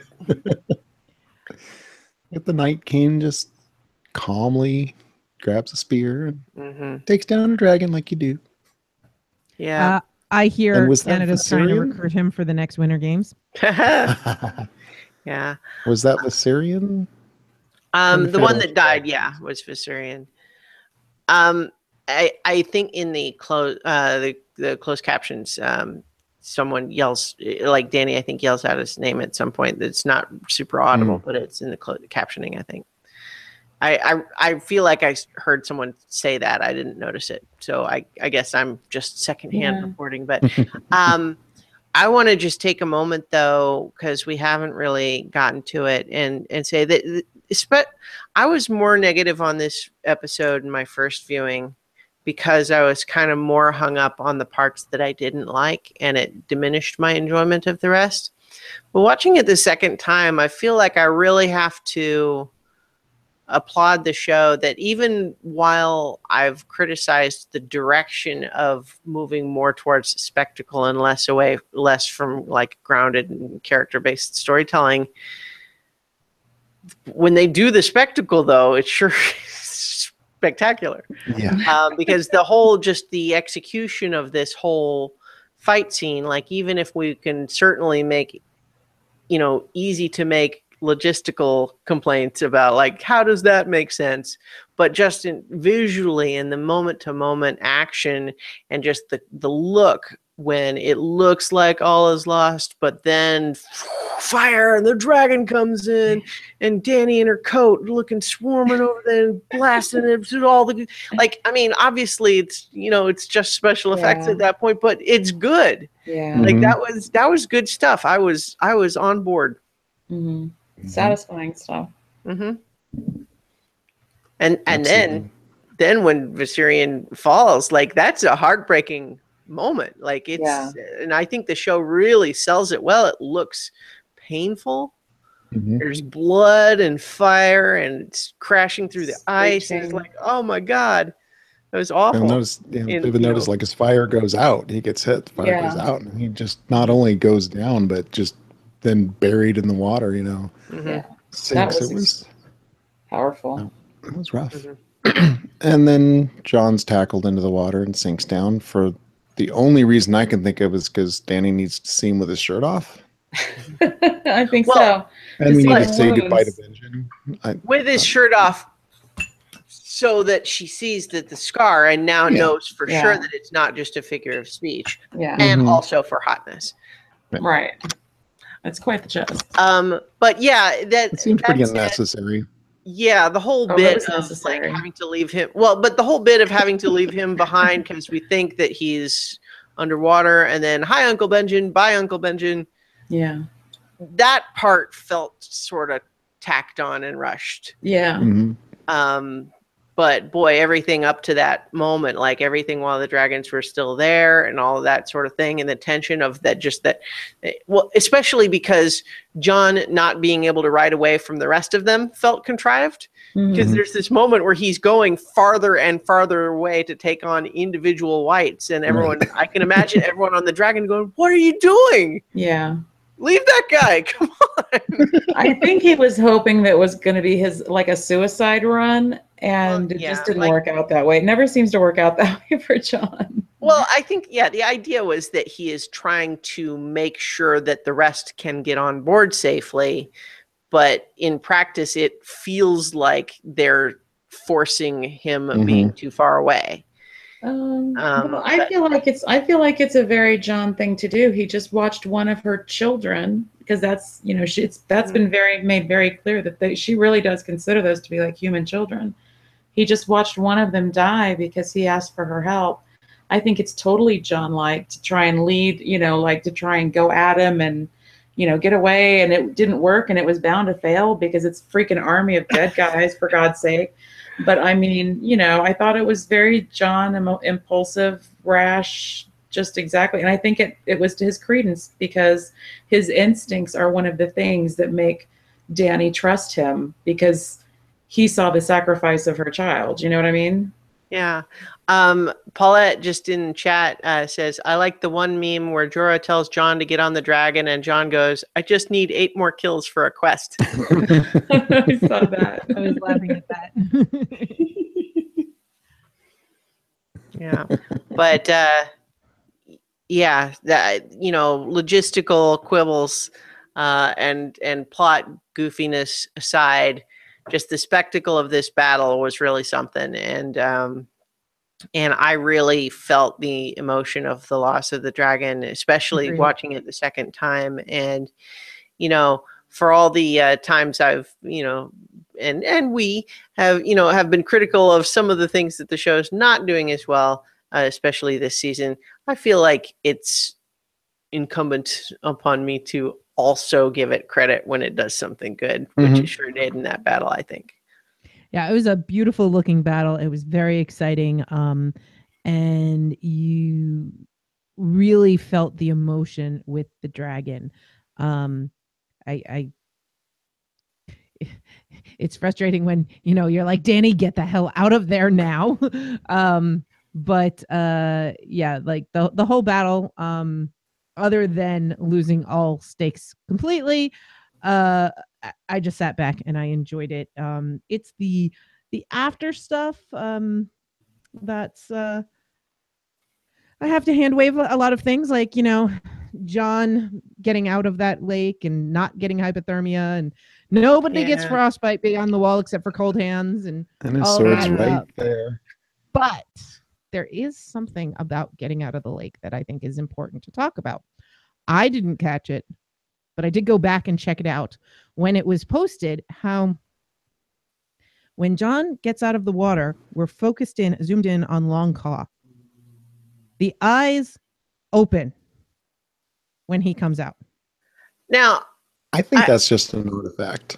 I am curious about this because the only thing I saw related to this was someone saying that wasn't true. I didn't check it out myself. I've seen a whole storm of people saying it is true. We watched the episode for that, and I backed it up and told Chooch about the controversy. And it honestly, because later on when he's wielding it, it kind of glints, and I don't think that he's blinking. I think it's just a reflection on the jewels that are in the eyes. Mm-hmm. Yeah, but that's just me so far. It absolutely looks like they open. Absolutely. But I think it's just an artifact of the filming or the lighting. Yeah. The theories out there, or at least one of the ones that I've read, is that Bran wargs into the sword. I don't buy that at all. I don't think you can warg into a sword. But not even Valyrian steel. Not even Valyrian steel. But I do think that it kind of goes into the whole, well, this is a magical sword thing. I think it's more than likely that the show put it in there just as like did you catch that? But not that it's a huge plot point. Mike McCauley says in chat, I read an article where HBO denied that theory. Good. All right. But my Go ahead. My take on it. Sorry, I'm sorry. I keep cutting. That's fine. Okay, my take was just that, like, I wouldn't be opposed if they wanted to do something weird and mystical with the sword. Like, I could be on board with that. But I feel like if they're gonna do that, you have to be clear about it. Yeah. It shouldn't be something that, like, oh, did you notice this one tiny little detail in the scene, and you have to go back and flip, and that's like the clue. No. I feel like unless it's a breadcrumb in the next episode, they make something overt. I just don't. I think it's just an accident. What does seem more plausible to me is the idea that Benjen knew where to find John because Bran was watching and told him somehow. That was the next thing I was going to bring up. Yeah. Okay. Like, yeah. Well, because it was brought up in the chat just that that there were a lot of ravens around. Bran has been keeping an eye on things. And we know that Cold Hands has helped Bran in the past. And he said, I serve the three-eyed raven. So now that means he serves Bran. So served. Yeah, he very briefly from our POV. Very briefly. Well, from what we saw, but he's been missing. He was missing for 5 seasons. So there's so there's a link from Mike McCauley in the chat from The Sun, and it says that it is not magic. It did not come to life. None of that stuff. I thought that if it was anything, it was definitely a show thing, because in the books, the eye is a ruby, and ruby is not going to blink. And I'm not sure how the magic could be in the pommel instead of the actual steel, but I thought, if it's something, if it's breadcrumbs, then it would lead more to the whole idea of attunement. Something to look for. I feel like if it's a magical aspect, kind of like how Sting glowed blue whenever there were orcs around or goblins around or whatever, I think that I think we're all kind of agreeing that they would have introduced that earlier on. If Valyrian steel glowed, they would have shown us the first time Jon fought one at Castle Black. Wait, did he use Longclaw then? Was that what he used? He didn't get Longclaw until. Did he get it before they? That I don't know if doesn't he make got it, but he might have grabbed it and used it even if it hadn't been gifted to him yet. But that's what I'm trying to remember. We started a rewatch of season 1. He got it before they went on their first ranging. I guess I guess you're right, but I'm just remembering back. That seems way early. Like I'm trying to remember what Jon could have even done in that time that would have impressed Gior enough to do that. He saved Gior. Oh, right. Life. That was when he saved him from the one white. Yeah. Okay. Exactly. And that's how he burned his hand. And yeah. That's what I was. Yeah, I remember that now. That makes sense. Yeah. Okay. Yeah. But yeah, I think the show world already has enough different kinds of loosey-goosey magic that we don't need to be adding animated sword hilts at this point. But at the same time, if they want to do it, I guess what I would ask of the show's producers is if you want to have Jon's sword wake up and be magically animated in some way, do not be subtle about it. Just make it really obvious that that's what's happening, because we don't need. It's already so easy with this show to come up with all of these really bizarre theories that explains little inconsistencies and that sort of thing.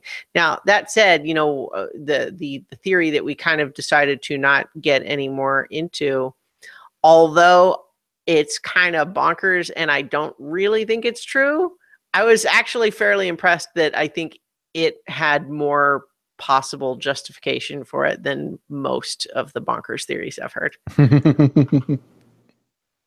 Okay. So the Night King heads to Home Depot for big ass chains and haul the dragon out of the water. Before that, can we go back to Benjen just a little bit? Sure. So correct me if I'm wrong, and I might be really badly remembering, but when we saw Cold Hands before, we didn't know it was Benjen, right?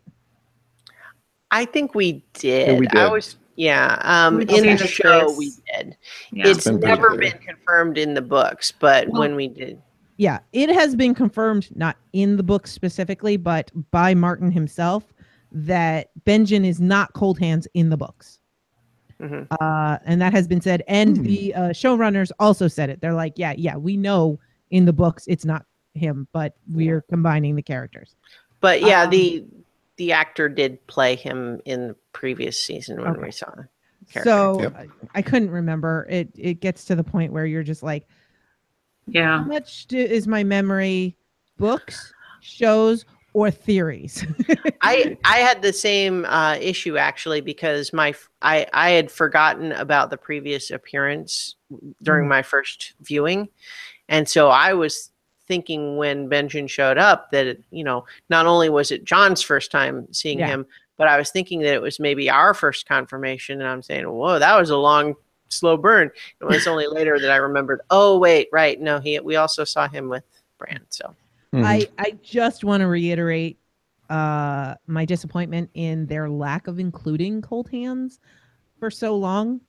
They really could have, and I think it would have helped the story if we had Cold Hands before Bran got to the Three-Eyed Raven.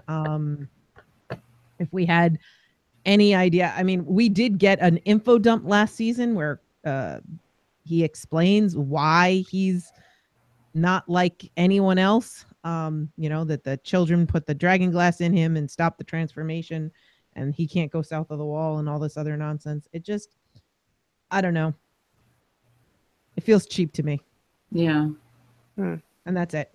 And what feels cheap to me too in this episode is also just that they have him be Benjen ex machina to show up at the last minute and then immediately be killed. Yeah. Right.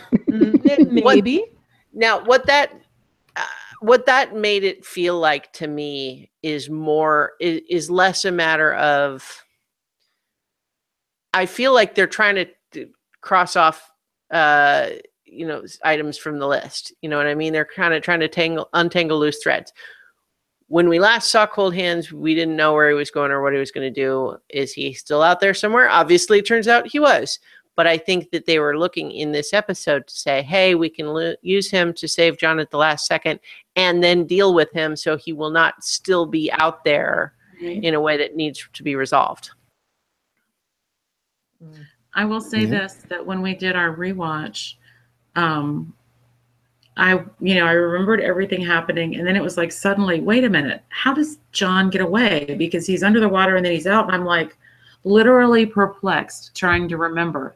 And then in comes Benjen, and I'm like, oh, that's why I don't remember, because it's total crazy bullshit. It's totally unpredictable. Right on, got it. Okay, boom, Benjen's here, let's go. Oh, Benjen's dead. Bye, Benjen. But I do love his scenes because he's someone that is so revered by the Stark family. And always get this little tantalizing of, oh, we get Benjen. No. And now we get Benjen that last salty time. It's just like, And John has to hear again about that, no time to explain bullshit like he got from his dad before he. By the way, I'll tell you about your mother when I'm done with these whites. Yeah, right. And he's like, Uncle Benjen, help. No time. Psh, explosion. It's just, I feel so, it's like anytime someone finishes a sentence for John, I think in his head, he just cheers. Yay. Just a little bit, in my second viewing, I was thinking at that moment, it's like, no, you have to leave right now or else Daenerys will turn away and leave before you can ride up with your horse at Eastwatch. Right. That's how that plays out there, is that she's right. watching and waiting. It's time to go, you're my queen, your grace. And she's like, no, just a bit longer. Okay, I guess he's not coming. She literally turns away, and that's when the horn blows. And it's like, okay, yeah. So if he doesn't leave on the horse right away, she'll get farther. She won't hear the horn and just ruin everything. Right. Because they really care about timing. Yeah. Bran is a big shipper. Okay. Do what? Yeah, and so when I said Bran's a big shipper. I mean, if we're gonna go with the idea that Bran's the one that sent him and is giving him his instructions, and that's why he knows he has to get there in time. You know what? It'd be really nice for John to be able to talk to you or anything, but no. I need him to hook up with Dany. Exactly. Right. So when I saw Dany taking her kind of one last look beyond the wall, my assumption was she was mourning the dragon until I heard the horn. John's running up, and then I realized, oh, she was waiting for John, I guess. Okay. I think she was waiting for anything. I think she knew that, they were both lost. She saw them both sink under the water, but I think she was just waiting to see if anything came back because, she came all this way to save the King of the North / John, her future, guy, allegedly. But I think it was just that wish of anything, any sign of life, so that this trip was not a total waste. Yes, they got the white and the body, and they've got that, and they can take it north with them. Great, that was the goal, or south with them, but that was the goal. But she lost Viserion, and to also lose John, I think, was too much. So I'm not sure if which one she was waiting for. I think she was just hoping someone would come back. I agree with Viv. On top of that, before Benjen actually showed up and rescued John, when it was looking pretty dire in the sense of like, okay, how does John get out of this one? Because this seems pretty rough right now. I was actually thinking to myself, Dany's in a tight spot because they didn't really, like, how's she going to explain that John apparently died on whatever this mission is? Like, what's she going to, like, try to tell Winterfell, like, oh yeah, we totally tried to keep him safe, right? Like, it wasn't our fault, but he did get frozen in a lake north of the wall while trying to recover a zombie. It was kind of this whole thing. He was supposed to write a letter for you about it. He didn't send anything. Totally. Look, it's not just me saying it. I've got a wildling. Yeah. Jorah Mormont. you know, the criminal. Davos could back her up, but the Hound who killed Lady. Oh God, The yeah, guy with the flaming sword. You believe him? No, nobody knows him. Yeah. Okay. Davos could vouch for the plan, but still. Oh, I know. It's The just it's plan, a funny yeah. collection of people to come back and Yeah. explain. It So would have been crazy. pretty awkward for sure. Yeah, and then you've got this undead thing too. It's like we traded them. One undead for another. I agree with Viv that the waiting wasn't specifically for the dragon or specifically for John so much. It was a holy crap, we lost a lot just now. That was really awful. I'm feeling like there's a shoe yet left to be dropped, and I just can't turn away and make it be over yet. Yeah. That's what it felt like to me. I feel like she needed a minute. she just give you a minute. A minute. That's okay. fair. Not on Can I my just nose. sit here. Yeah. Thank you. Yeah. That's fair. So the Night King turns Viserion into a zombie ice dragon. Dude. So will it breathe fire? Or, I mean, will it breathe ice? Right. Or like That's my guess. Blue fire that burns hotter than red. I think ice, that just feels cooler to me. Yeah. Mhm. Cut out. It'll Cut be out. like an ice attack. It'll like be a freeze ray or something. Yeah. What did Christiana say? Ice. I think it'll be ice. That just seems cooler to me. See, I'm glad I made you repeat that. Thank you. I missed that. Yeah, so I mean, I think that actually happens after the scene with John and Danny, though. Am I wrong? Well, I think the dragon waking up John was the and very Danny last scene. thing. Yeah, the John Right, and Danny yeah. scenes before that. We touched on it a little bit, but I really liked that scene even more in the second viewing because on the one hand, you know, this tension between them of she feels like I want to help you, but I can't let you still be in rebellion against me. Because it undermines my whole position otherwise. Right. So it's not even just like a personal, like I'm being petty about it. It's like, how am I supposed to try to assert my claim for the Iron Throne if I am actively working with someone who is in open rebellion against me? Like that, how does that work? Mm-hmm. And he is, of course, in a position of like, I'm trying to save the world right now, and you are really getting uptight about this piece of it. And so the tension there was real, and like it was hard to see how it could be resolved. But I feel like they found a way to do it that felt genuine for both and leaves them very close and united in a way that they hadn't been before. And it gave some levity. It made me feel the chemistry between them for the first time. Mm-hmm. And it also felt a little bit to me like it was resolving the tension we felt about Danny in general, and just in terms of the way she's been behaving this season, of her having lost something really core.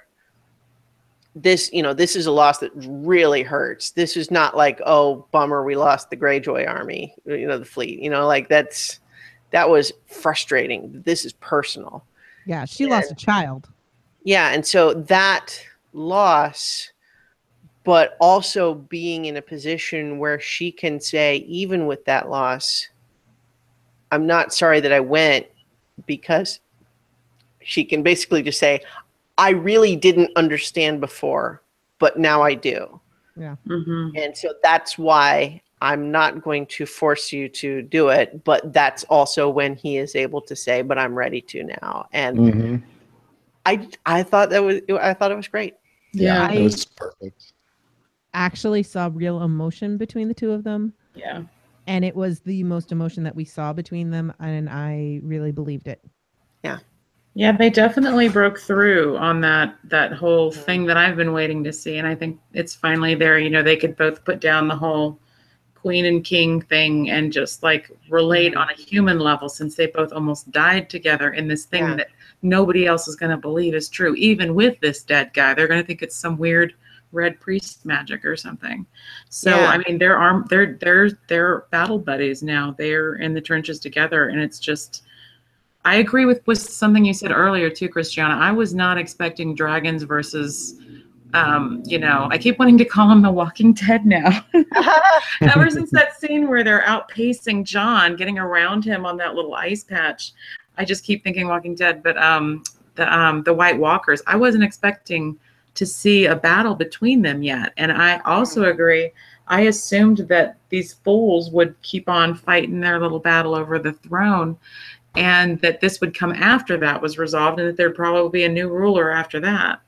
But I mean, this is just, it was, all of the things are happening so fast, but, not fast enough too. And I just think that the scene on the ship, I think they just really handled it beautifully. I feel like every little gesture and word is something that we have to pay attention to, because they don't seem to be wasting any time that's remaining. They seem to just be jamming it packed full of either really great character moments like we saw from the Magnificent Seven over the North of the Wall, or like the really dynamic, huge, tremendous spectacle scenes. I think they did a great job on this episode. Well, I mean, I know I'm biased, but it was really good. I loved all of that stuff. And so, while I'll maintain, so I think even with the battle, we can certainly acknowledge that the timeline of how long were they in that lake with Gendry running back and then sending the Raven and then the dragons flying up, that was pretty wishy-washy there. But at the same time, I don't mind it because the rest was so great. And then I feel like the Arya Sansa stuff is suffering from being stretched over too many episodes for how much they're actually trying to do, I think. Yeah, that's I can see that. We'll see how that actually turns out. But, I feel like many things in this show, we kind of need to know how it resolves before we can fully assess the execution of how it got there. Yeah. Because we don't know yet what they're hiding from us. Yeah. Heavy episode, man. Yeah.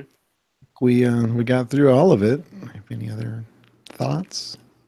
Only that I really appreciated Paulette in the chat saying, "With my dragon freeze ray, I can stop the world."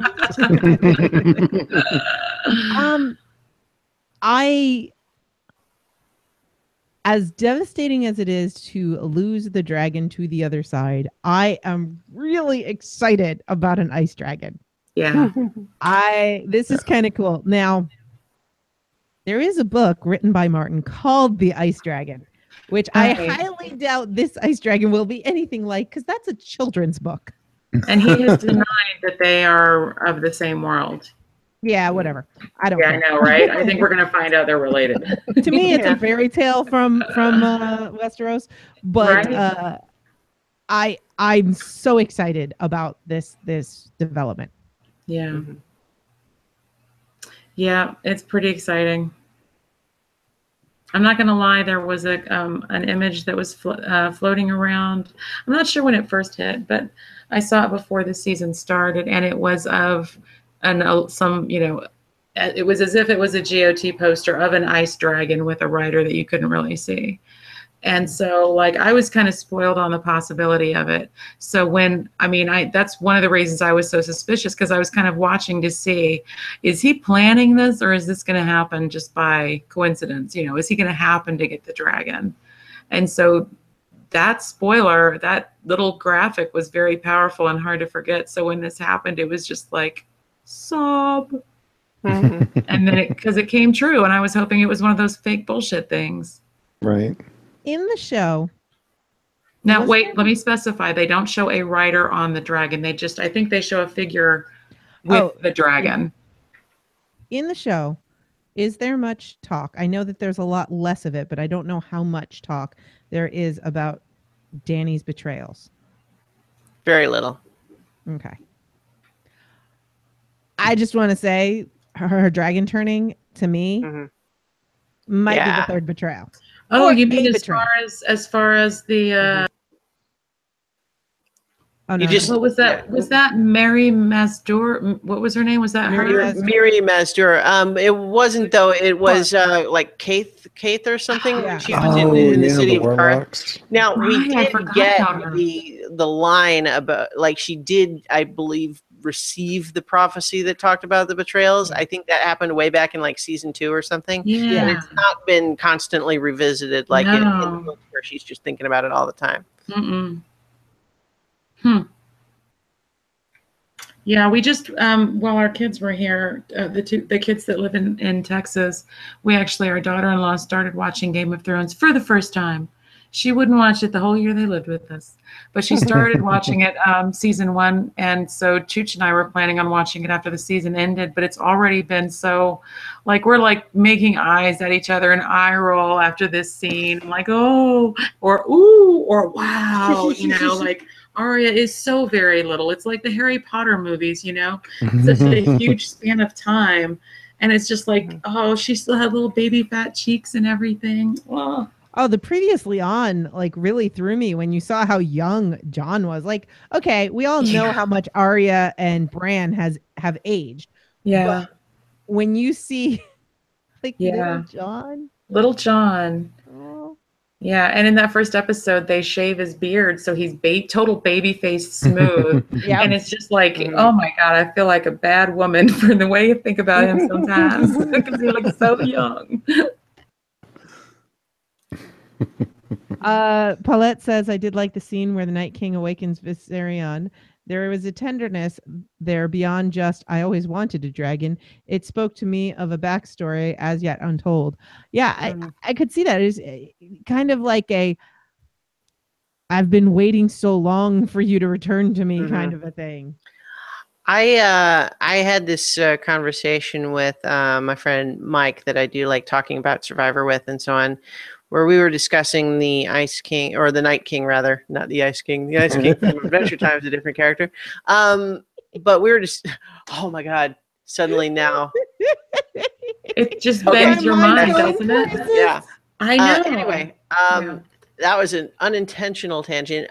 But what we were discussing was just the nature of the Night King and how so far he really hasn't got a lot of characterization, so to speak. Like, what does he want? Well, he wants to kill things and freeze the world or something, right? Yeah. Now, that said, I'm not disappointed so far. I feel like he's cool as a mysterious enemy, but the problem is, especially if he's going to remain like the series big bad, which seems likely at this point, he's going to have to continue showing up enough that there's going to be a pressure to reveal more about him. And that's a difficult line to walk with this type of character, because by revealing too much, you could ultimately kind of end up undermining his scariness. But at the same time, if you just don't ever reveal anything, that could start to feel frustrating. So, ratings? Ratings. Rating. Who's got a rating? So I'm going to say 100 out of 100 years that Ilaria has been in that damn cell watching her daughter rot away, or at least that's how long it feels to her. Never forget the evil of Cersei Lannister. I'm so 100 out of 100. Ratings. That's a long one. I'm going to say 9 out of 10 glasses of wine that Tyrion drinks after Dany flies off on those dragons. Right. I'm going with 8 kilograms of plutonium. There you go. That's a good one. I'm having a hard time. I feel like the grump this season. I really do. There are a lot of highs and then a lot of lows, and it's I can't just rate on the highs. So yeah, I'm gonna give it an I'll give it an 8 out of. I'm gonna be generous and give it an 8 out of 10. No stakes. Oh, Absence of stakes, and that gives Up us until that 8. that big one anyway. Yeah. Yeah, But, well, I mean, the dragon's a pretty big one, but really, it didn't change. Like, I didn't suddenly go, oh, now everyone's at risk. No, it's the dragon can't die. Yeah, at the same, it did feel less like these characters are actually doing dangerous things and therefore they might die, and that's where the stakes comes from. It did feel more like this is the next plot thing that happens. Yeah. Right. So Mike McCauley says 8 out of 10 zombie ice bears. Teal Wolf says 9 out of 10 ice spears. Those Nice. damned ice spears. And what is next week's? Next week. Oh, Red? I was going to just say in the preview, it looks like it's just all set up for the big meeting between Dany and Cersei. Yep. Yeah. You had a great tweet about that after the episode, Christina. Oh, yeah. So, Chooch, why don't you tell us what the name of the episode is? The title, the season finale is The Dragon and the Wolf. The Dragon and the Wolf, that's interesting because that makes it sound like it's more about Dany and Jon than Dany and Cersei. But yeah, my tweet was, preview for next time, and it was organized like a script. So like Dany, okay, but really though. And then Cersei, yeah, nah. Jon, mournful stare. Tyrion, who wants wine? Yeah. Yeah, probably. Exactly. Yeah. So the Dragon and the Wolf gives me hopes. I am hoping for a very good season finale. I am guessing, and before we sign off, I do want to check. I'm guessing that this is probably my least liked penultimate episode, but not cumulatively. Yeah. And I am correct there. This increasingly, like, this was a trend last season and it's continuing this season, that the episodes are just much more uneven. Is that even when there might be parts of it that we just really love and are amazing, there's other parts that are like, ugh, but that's not good. Yeah. And if you have an Arby's near you, you might want to check out, apparently next week in select cities at select Arby's, they are offering gigantic turkey legs at Arby's. Oh, sweet baby Jesus. In celebration of the Game of Thrones season finale. Oh my God, Chooch. I know you're going to do it, aren't you? Are there Arby's in New Mexico? There are. Of course. Really? There's Arby's everywhere. Oh my Lord. I haven't been to a place yet that didn't have an Arby's. There's one on Long Island last I knew, but I think it might actually be closed. And so for me, like, Arby's have always been a very somewhere else kind of a thing, and there's none in Canada. Yeah, they have them had a bunch in North Carolina. I haven't seen them as much in Massachusetts. But are the Ren Fair fans going to hate me if I say giant turkey legs are not actually, good? Like, they're novel. That's like all that they are disgusting. Yeah, disgusting. Yeah, I'm not a fan. Like the novelty of carrying around as giant turkey leg, like that whole thing, like the novelty of eating it and carrying it around is like the whole appeal. They're not actually good. Yeah, they're just... On that note, the Maryland Renaissance Festival begins this weekend. Turkey legs abound. Oh gosh. That's the worst thing about it, is you just have like all these little eye hazards of people ripping up the legs. Because that's the only place I see people eat them, though. I suddenly had a dark vision of all of the turkeys that just like are like somehow still alive but legless. Oh. Yeah, what do they do with the rest of the turkey? I'm not gonna think about that, but thanks. They send them to a nice farm upstate where they all get these little wheeled scooters. Like in Holly. Yeah, that's what happens. Happily ever after. All right. So that was good. Looking forward to next week. Yes. Mm-hmm. For reals. Hooray! Hooray. All right. I think that does it for us. Thank you, everybody. Thanks, everybody in the chat. Another very lively discussion. Yes. And everybody listening. And we will talk to you next week for that season finale. Bye. Take it easy. Oops. Here comes the music. If you have feedback for the Beyond the Wall podcast, you can email us at btw@specficmedia.com. You can also leave us a comment on the website. Go to specficmedia.com where you'll find a shiny BTW button. That'll take you right to our page. This podcast is released under a Creative Commons Attribution, Non-Commercial, Share-alike 3.0 Unported license. Feel free to share and remix. Just give us credit and don't charge money for it.